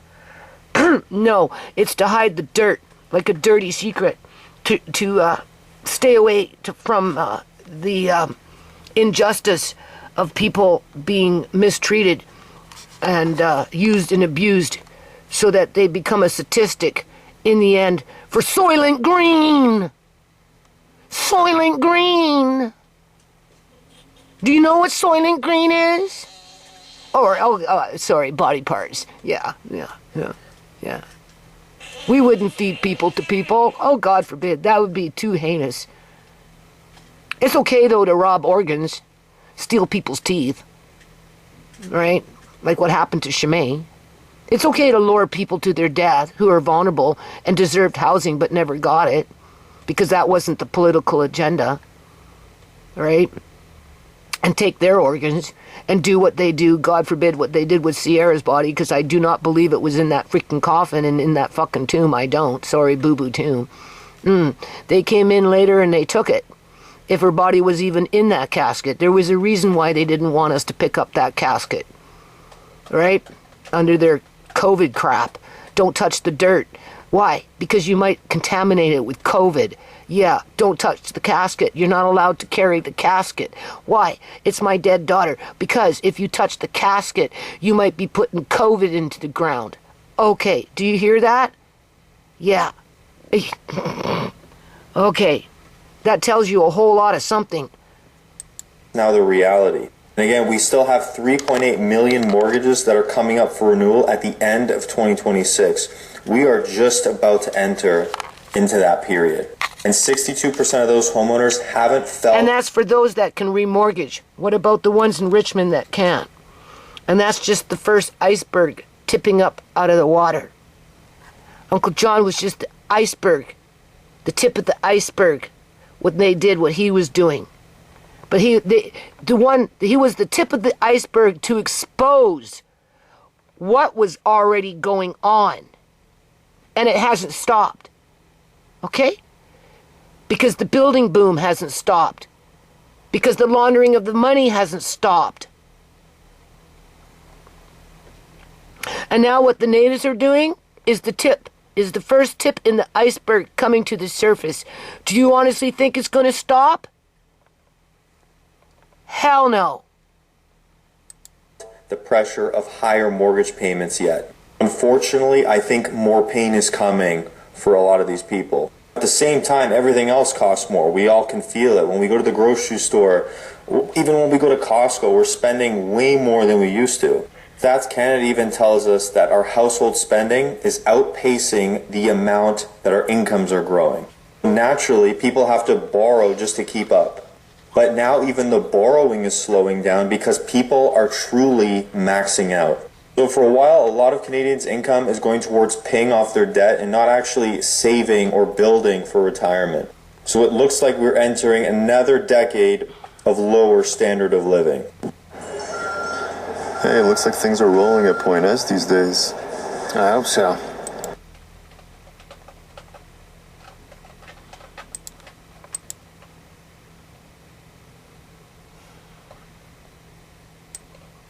It is what it is. As a 26-year-old homeowner, the rate drop this week is not what I took out of Wednesday's meeting. Everyone is so ecstatic that we saw interest rates drop by 25 basis points this week. But that should not be the headline. The real story? The Bank of Canada Governor Tim Macklin said that Canadians should be prepared for a lower standard of living. Governor Macklin said that Canada is facing a structural shift. Things like wages, housing, and inflation, they're not just cycling right now, they're resetting. For homeowners, these higher costs that we've been seeing might just become the new norm. So while everyone's really celebrating a tiny drop in rates, the big picture is we might not be bouncing back like we think we are. The affordability we once knew might actually be gone. If you already own a home, it is time to prepare ahead of this shift. It's time to revisit your mortgage plan, check your renewal early, and make sure your debt is working for you. Stop. Hide your properties from the Aboriginal people and their lawyers. You better figure out how to hide your property. Stop looking at just these rate announcements and start looking. Unless, of course, you're in that group that cut a backroom deal with them. Because you know there's a lot of backroom deals being cut in the Parliament buildings in British Columbia, Canada. At long-term stability. The new federal budget is out. And what's the main news here? Well, it looks like Canada, you better get ready. There's going to be a lot more spending going on by the government. There's going to be a huge $70 billion deficit, approximately. And, you know, what I don't get about this budget is the fact that this budget was supposed to be about Canada's future. But apart now, that could be a brown guy.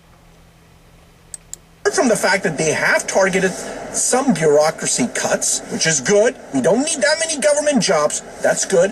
I don't really see anything of big consequences here. Homes, you're going to get those small modular homes. Okay, that's not going to solve the Canada crisis. AI, it doesn't seem like there's going to be tremendous investments that put us in the forefront.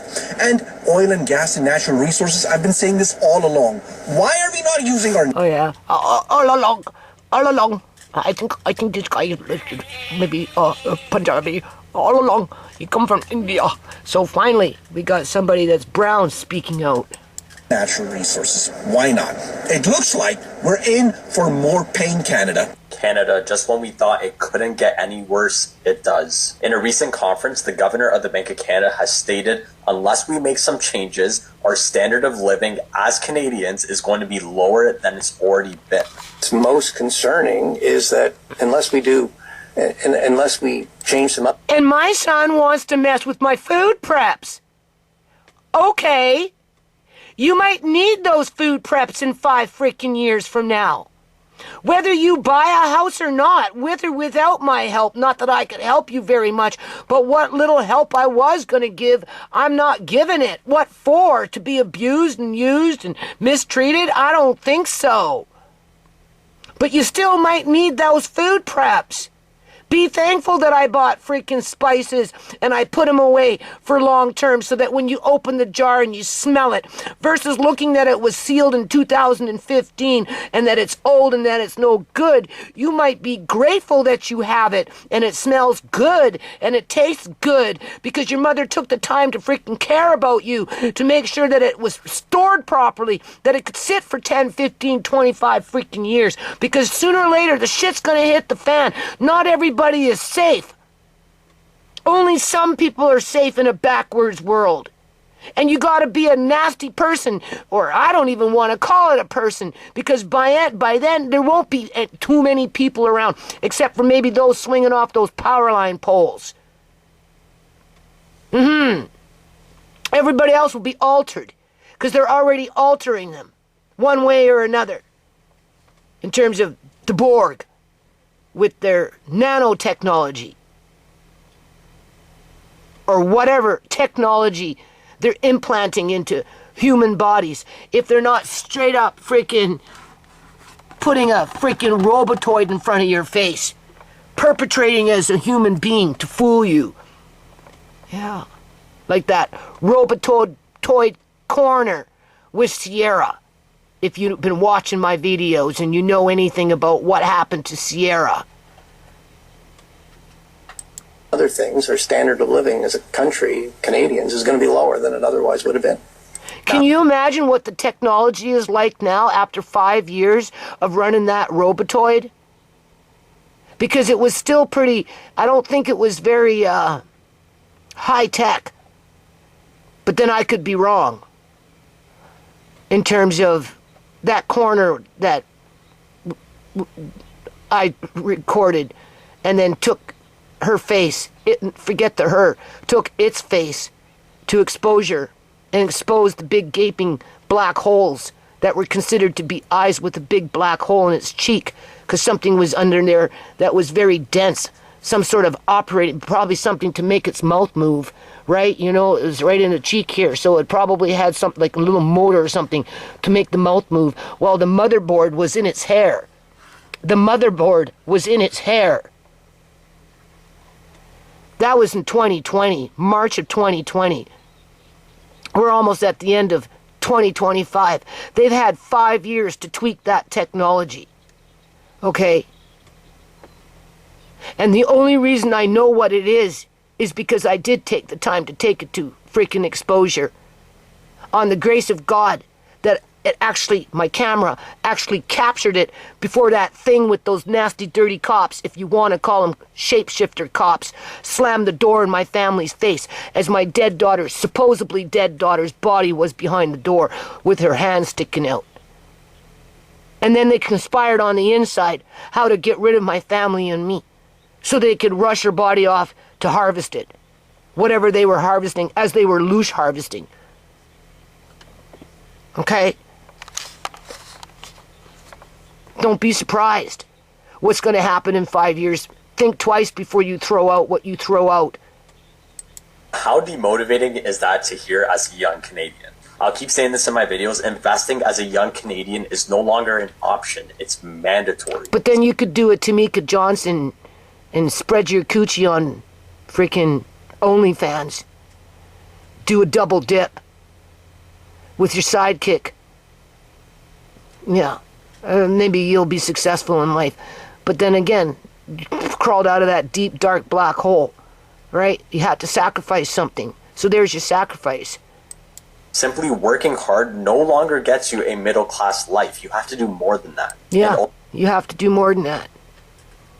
Ultimately, you have to put your money to work. So let this be your wake-up call to start investing. But not only to start investing, but to take control of your personal finances. Personal finance is literally the best skill that you could possibly have in your life, and the schools don't teach it. Believe me, I'm a finance major, and this stuff is not taught. So get serious about your future, start saving, investing, and making the right choices now, and you'll ultimately thank yourself later for it. So if you're a Canadian and all this is new to you, click that follow button and join me on this journey as we achieve financial freedom in Canada. So you create financial freedom in Canada, but you can't buy land because it won't be safe unless you lay down with the devil and play the devil's game. Because that's the only way you're going to be safe. Because if you don't play that game, well, you might find yourself in court with the natives fighting over whatever it was that you invested in. I'm just saying. Canada. Throw away your reading glasses. Okay, see what happened?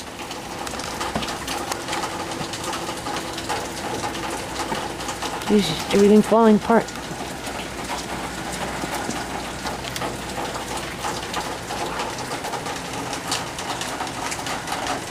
More and more. Yeah, and my eyes just getting worse. Okay, so I'm going to finish this video now. So basically, my opinion about the world after 63 years of being on this planet, going from storm to storm to storm, and everything else that I've been through, okay, with my family, or before I had a family, I've come to the conclusion, some people call it the Matrix. We're in some sort of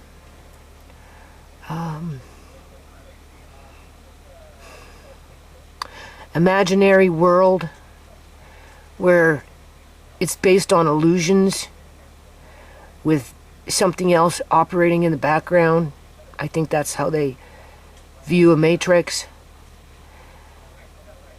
And for me, it's an alien nation of sorts that hide behind a human facade, like a mirage. It's a human face, but ultimately it's not human. It's something else.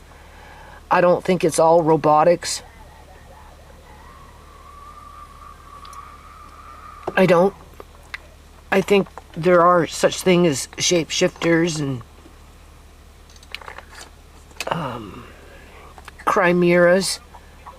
That's where you have human DNA sliced with animal DNA and reptile DNA and insect DNA and aquatic DNA, and just because human beings in general are morbid, whether there is such a thing as a human being, or there ever was such a thing as a human being, I don't know. All I know is that I don't think everything is what it meets the eye, right?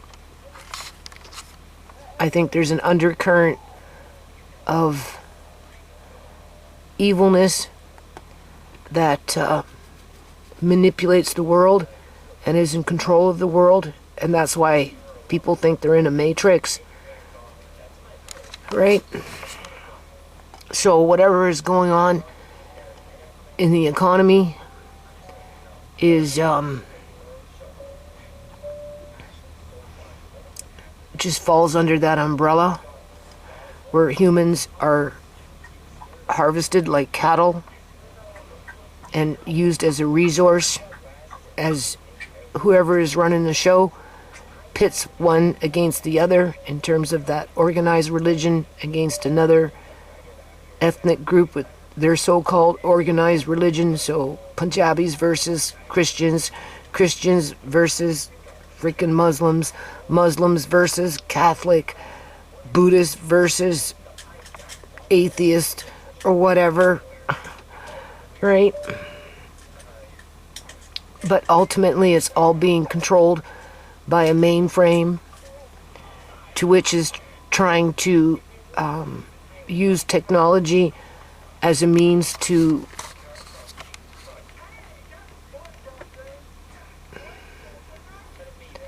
I don't know,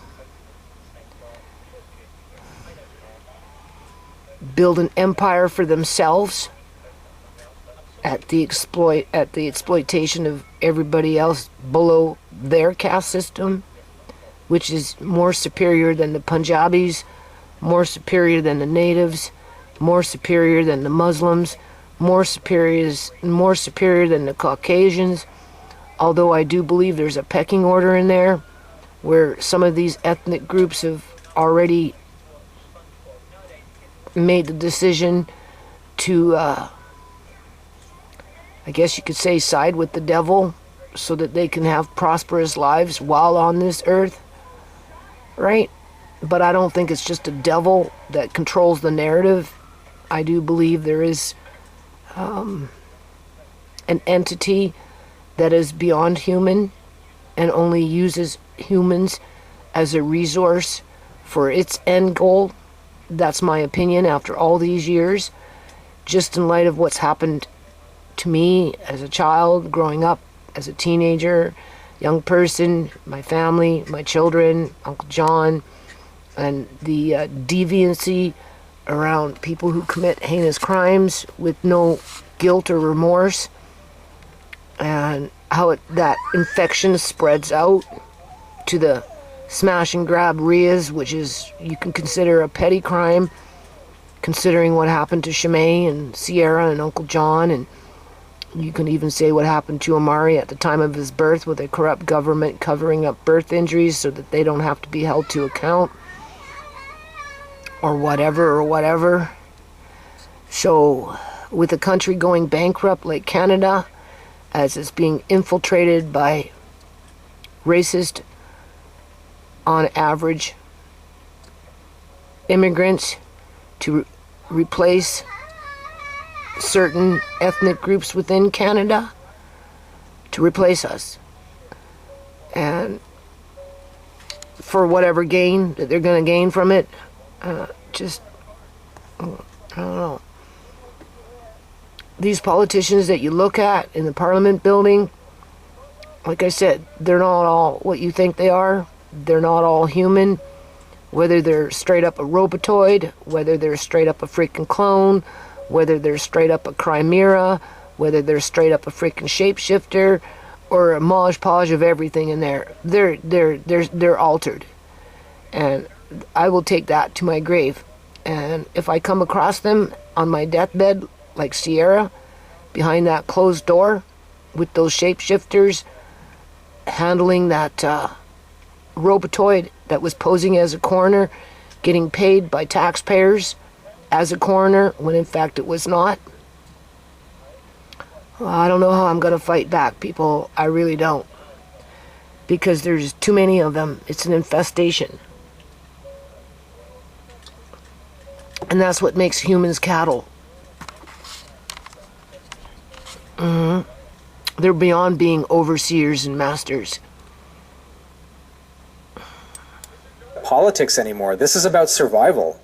Canadians have been told to tighten their belts for years, but the belt's already strangling us. When Mark Carney and the Bank of Canada talk about sacrifice, they're not talking about themselves. Why don't they be more specific about what the sacrifice is? They're not giving up their bonuses, their multi-million-dollar homes, or their corporate safety nets.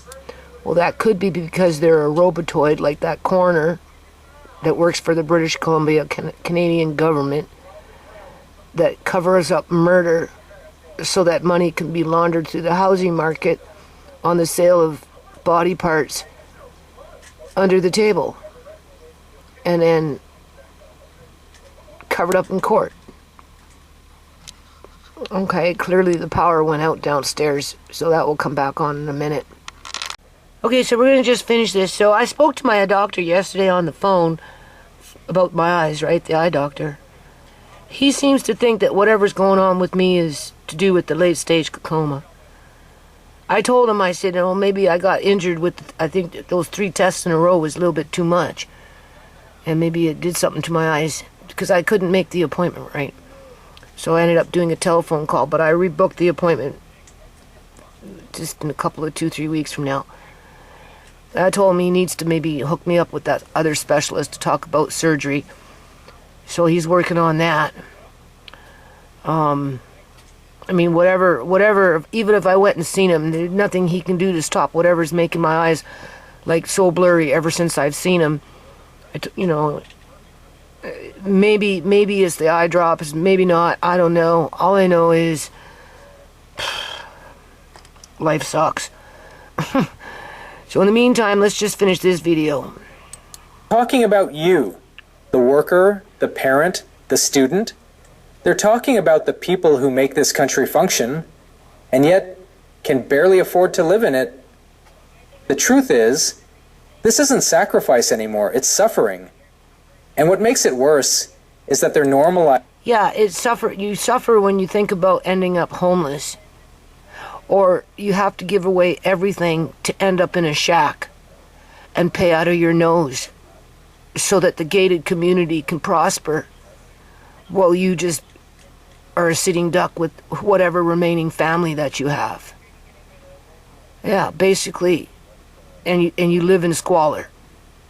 Basically. That's, for me, when he says suffer, that's the suffer. Okay? It. And it's not about making bad choices either, right? Throughout your lifetime. Okay? You know, it's just when you bring in foreigners that come in with their own politics and their own prejudices, right? And their own agendas, well, I mean, obviously the weakest of the weak are going to be first on the list to take out. But sooner or later, it's going to branch out, and that's what's happening now, right? Us, this is just how it has to be. But look around. You'll see the cracks. White people aren't making robotoids that are white to sabotage white people.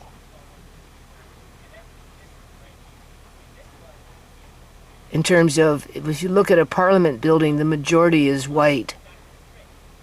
White-faced, right? In terms of their representatives to their constituencies when it comes to a politician. But how many of them are authentic?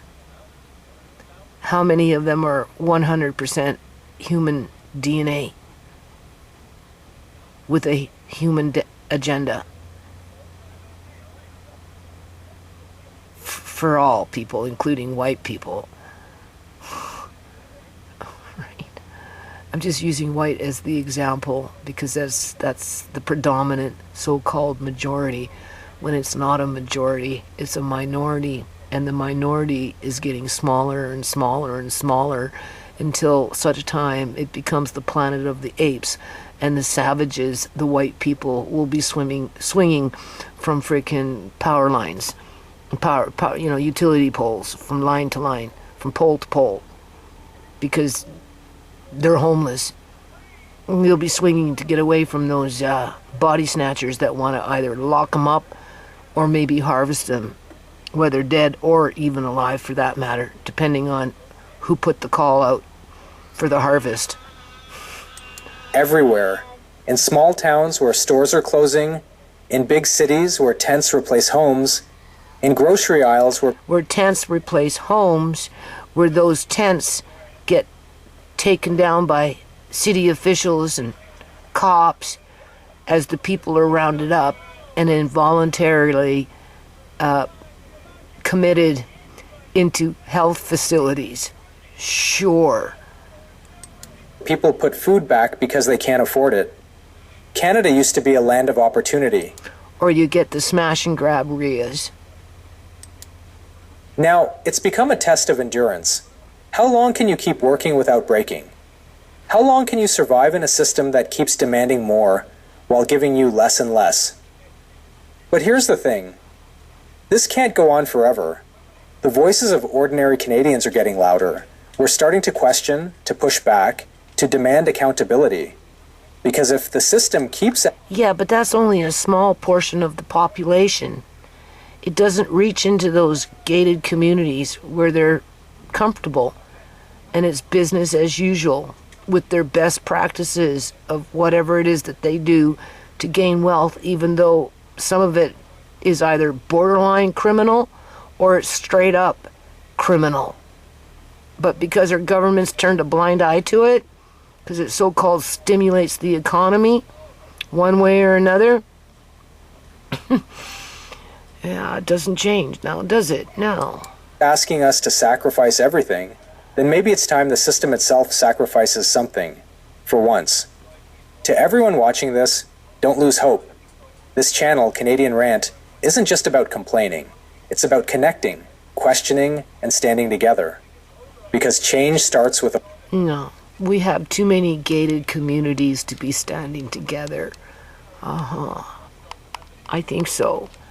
So, I take all what this had to say with a grain of salt, because all I can think about is that motherboard in the robotoid's hair with its shapeshifter 6'5" stand on guard RCMP officers making sure that the robotoid with the motherboard in the hair with the big gaping hole, if you take it to exposure, big black cheek with the black eyes that don't even match up because it's a robotoid, controls you. Or at least works for the shapeshifters who aren't technically human. So with that, how the hell can you prosper? Unless you live in a gated community and you do the devil's bidding to save yourself. To save yourself. And your so-called lineage, ethnic lineage. And think you're going to come out whole with it yet. Awareness. And awareness starts with voices like yours. Share this video. Comment your story. So is the preferred lineage now the Native Americans with the land grabs? Is that the preferred lineage now? I don't know. Okay, so I'm just clearing out my computer a bit here. So before I'll put this on my computer and then convert it over, I just wanted to listen to this for a second. Okay, BC Premier David Eby panics as $43 billion, right? Dirty money wreaks havoc in housing market. Okay? Vancouver's housing market just became a crime scene. Right now, investigators estimate between $43 billion and $113 billion is laundered through Canada every year. In 2018 alone, $7.4 billion in dirty money Okay, did you hear that? $7.4 billion in dirty money. It was laundered in British Columbia, Canada. Shimei died. Shimei was murdered in 2018. Okay? flowed through British Columbia. Her organs were illegally harvested in 2018. And where do you think that laundered money went to? Into the housing market. And then Sierra in 2020, and her organs and body parts were illegally harvested. And yeah, with the dirty cops standing over the robotoid corner as handlers to the crime scene. It was one big cover-up. And what do you think happened with that laundered money? Where do you think that dirty laundered money went into? The housing market. With $5.3 billion laundered directly through real estate. 5.3 million directly into real estate. I'm not the only one that's talking about it. I just put a face to it, people. And then what happened? Well, the people who own the land, the houses, the property, they just made more money. That's all. right? Supply and demand. Listen to this. That single year of criminal cash. In 2018, what was it, 5-point-something billion dollars funneled into the housing market in British Columbia, Canada? What, right? What did it do? What was the result? Raised housing prices by 5%. It raised housing prices by 5%. Yeah. Oh, I'm just raising the cost of the house to sell because everybody else is raising it. Well, yeah, because you guys are wheeling and dealing in body parts. It was a Punjabi with his own operating team at the Surrey Memorial Hospital. Dr. Barr. Yeah. Paid by the taxpayers of British Columbia, Canada, who harvested my daughter's organs illegally with his big-ass turban on and his long white beard. Okay? I'm not kidding. I don't care if this is monetized or not, but that's the truth. That's what happened. And the government covered it up. Well, all the Punjabis in the neighborhood that go to the same temple that he does got an increase on their property value. Yeah. Because they took that cash and infused it into, what, a building boom? Yeah, sure. A building boom to flush out more bodies, humans, out onto the streets, so they can go in and scoop them up like they scooped up on Sierra. Some neighborhoods saw increases of 7.5% from money laundering alone. This isn't speculation. These are findings from British Columbia's expert panel on money laundering and the 3-year Cullen Commission inquiry. But they don't do nothing about it. They don't stop it. They don't find the root cause. They don't go after that organized religion or anything. Organized criminal activity groups, organized crime groups. They don't do that either. It doesn't matter what ethnic group it is. Hell no. It's big business. The numbers tell only part of the story. Behind the statistics are garbage bags stuffed with cash, casino managers. Garbage bags, and they blame it on the casinos. It's more than just the casinos. Who looked the other way, while loan sharks operated in parking lots. And yeah, loan sharks. More like people who target people for murder. Your number's called. That's it. You're going to get snuffed out one way or another. That's it. We need the body. We need the teeth. We need the organs. We need the skin suit. We need it all. We need the hair. We need the nails. We need it all. We need the bones. All of it. How much money can you get from one dead carcass? A whole lot. You're looking at $1 million per body by the time you chop it up into little pieces and give it at a premium price. And the people who do this crap and support this crap and protect this crap by covering it up and accusing you of being a waste of the court's time, yeah, right. You have to ask yourself, how many of them are really human? Government officials who ignored warnings for years because dirty money generated massive tax revenue. Investigators discovered one man earning $40,615 annually who purchased $32 million in Vancouver real estate after moving $114 million from offshore accounts linked to organized crime in the Chinese Communist Party. Okay, so he says nearly half of what? Nearly half of Vancouver's most expensive homes are owned by anonymous companies used to hide the identities of their real owners. The scandal became so notorious that international intelligence communities created a specific term for it, the Vancouver model. This wasn't just money laundering. It was a... And this isn't just in Vancouver. It's everywhere out here. Everywhere. Okay? Sophisticated criminal network connecting British Columbia casinos to Las Vegas, Macau, and transnational drug cartels. The same dirty money fueling Vancouver's real estate boom was financing the fentanyl epidemic, killing thousands of Canadians. Yeah, and what do you think happened to the majority of their bodies? All legally donated for organ harvesting? No. Anything that was legal was just a smokescreen to cover up what was being done illegally. Because when it's being done illegally, that's where the big bucks flow. Okay? And anybody with a freaking brain knows it. Life expectancy actually declined in Canada as the opioid crisis raged. The Vancouver model didn't... Yeah, but that's all by design, and we know that.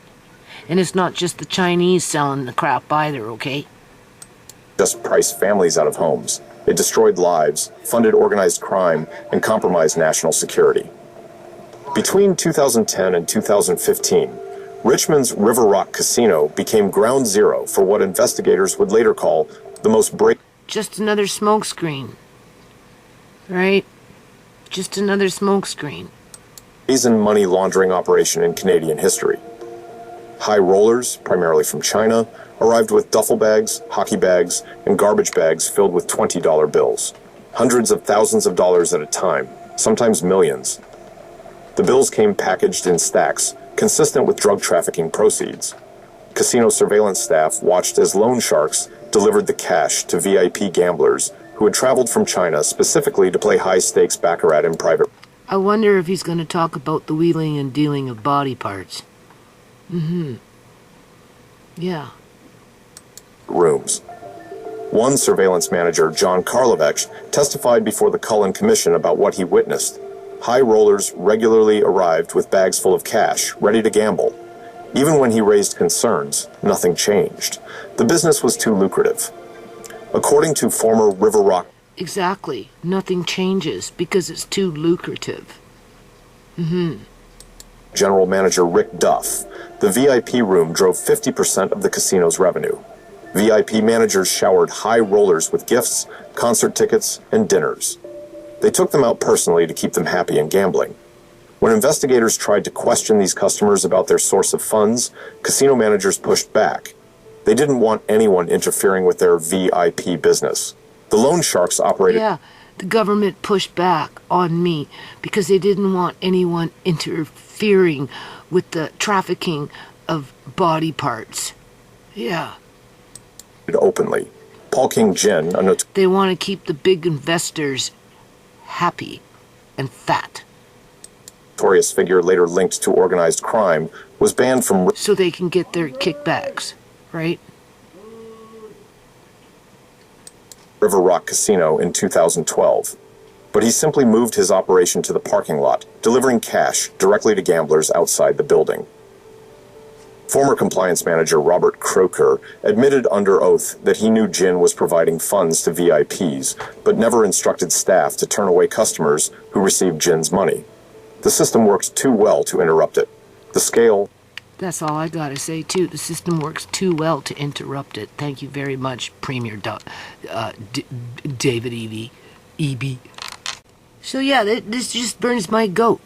So you go to the casino, you buy a bunch of chips, and somehow that launders the money. Whether you cash them in or not, it doesn't matter. You walk out with something. Some gamblers bought chips and immediately left without placing a single bet. In one documented case, a VIP manager named Lisa Gao allegedly facilitated a $200,000 cash buy-in for an unidentified customer who received chips in a velvet River Rock bag and departed without gambling. River Rock violated Canada's anti-money laundering laws systematically for years. Federal... Well, maybe that's where Shimei's body parts went to. The casino was laundered through the casino first, then into the housing market. Regulations required reporting suspicious transactions over $10,000. River Rock only reported transactions over $50,000. All I know is there's Monster Home, Monster Home, Monster Home, Monster Home, Monster Home, a million Monster Homes popping up all over British Columbia, Canada, like all across the frickin' province, with the Punjabis moving in. Yeah, if it's not the Chinese, and then the Muslims coming up behind in the ranks. Yeah. When investigators raised this issue in 2011, Well, families like mine, slowly but surely, disappear. And now the middle class is being attacked by the natives of all people yet. Okay. changed. The casino continued violating reporting rules for 4 more years. AI is going to be the biggest.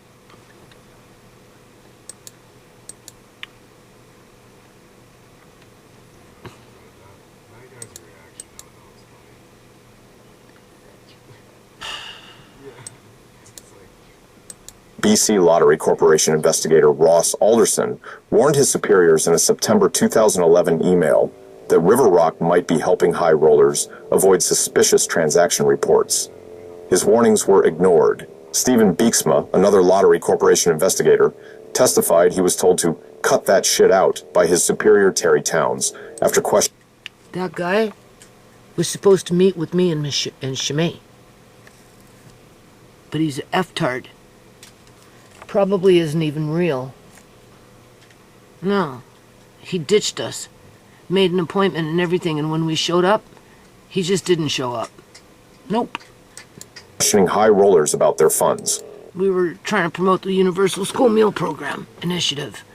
David Hare told me to go see that dude. Yeah, okay, sure. It was just a scam. One big scam. The message was clear. Don't interfere with the money flowing through the casinos. Government officials had good reason to look the other way. British Columbia's casinos generated enormous tax revenue for the province. So they had a good reason to look away, because it had generated billions of dollars into the economy, the underground economy, as if that's the only one. Yeah, okay, give your head a shake. The Lottery Corporation made $1.3 billion in net income in a single year, $96 million over... What do you think body parts brought in a single year? Budget. But some officials tried to sound the alarm. Barry Baxter, an RCMP officer... Yeah, one of those good cops. One. ...who investigated suspicious casino transactions, attempted to expose the problem. Instead of support, he faced public discrediting by then Gaming Minister Rich Coleman and was... Exactly. He got ostracized and targeted. ...silenced by RCMP brass. Yeah, and then the RCMP brass shut him up. And then you wonder why nothing changes out here in British Columbia, Canada. Yeah, okay, and why the government covers up legitimate lawsuits, whether it's the medical kidnapping of the elderly for their assets or whatever, illegal organ harvesting, you know, that kind of stuff. They don't care. They don't give a damn rat's ass. Not in the least. An undercover RCMP operation ran from 2010 to 2012, documenting how loan sharks supplied VIP high rollers with suspicious cash. The investigation ended partly because police couldn't find a concrete link between casino transactions and drug deals, even though the circumstantial evidence was overwhelming. Former RCMP officer Fred Pinnock recorded secret tapes in 2018 with former BC Liberal Solicitor General Cash Heed discussing suspicions that Coleman and RCMP brass caused a tsunami of casino money laundering by shutting down Pinnock's illegal gaming unit in 2009. According to the recordings, it was all about the money. When provincial elections brought a new government to power in 2017, newly appointed Attorney General David Eby discovered the extent of the problem had either been ignored or actively suppressed by the previous administration. The casino scandals were only one piece of a much larger criminal network. Investigative journalist Sam Cooper spent years documenting how transnational organized crime had infiltrated significant... I'd like to know what this guy would have to say about illegal organ harvesting. I'm just going to put this link into the description of this video, and if you want to listen to it, you'll listen to it.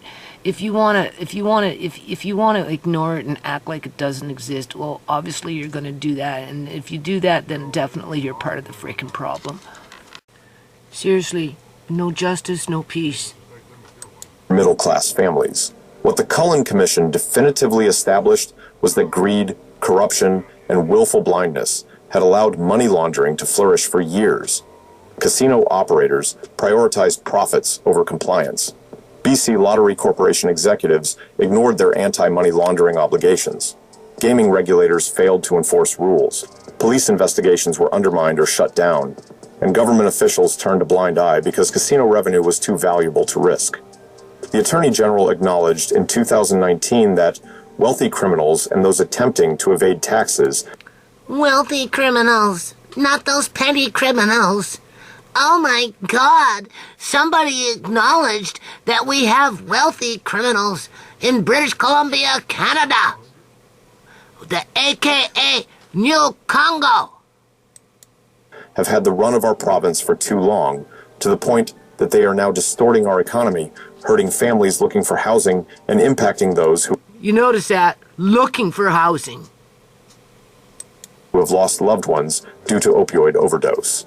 Yeah, murder by fentanyl.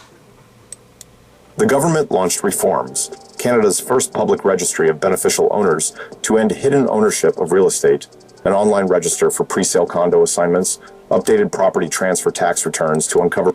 Looks like a mental institution. That's how they used to build their mental institutions. beneficial owners Asylums. behind corporations, and strengthened property transfer tax auditors' ability to take action on tax evasion. But implementation has been slow, and enforcement remains challenging. Creating registries is one thing. Ensuring compliance and investigating violations requires resources and political will. Money launderers adapt quickly to new rules, finding creative ways to exploit loopholes. The Beneficial Ownership Registry faced criticism for weak verification requirements and lack of penalties for false filings. The damage to Vancouver's housing market has already been done. Prices that skyrocketed during the money laundering boom have not come back down to pre-boom levels, even as dirty money has been squeezed out. Once prices reach a certain level, they become sticky. Homeowners who purchased at peak prices don't want to sell at a loss. Banks holding mortgages on overvalued properties don't want to acknowledge the loss. And new buyers, seeing historical price trends, expect prices to eventually recover. Meanwhile, the social consequences continue. Young professionals who would have stayed in Vancouver are leaving for more affordable cities. Families are pushed farther into suburbs with longer commutes. Essential workers like teachers, nurses, and transit... Yeah, but that's all at risk now, right? Because we've got the tribes coming in with their land grabs.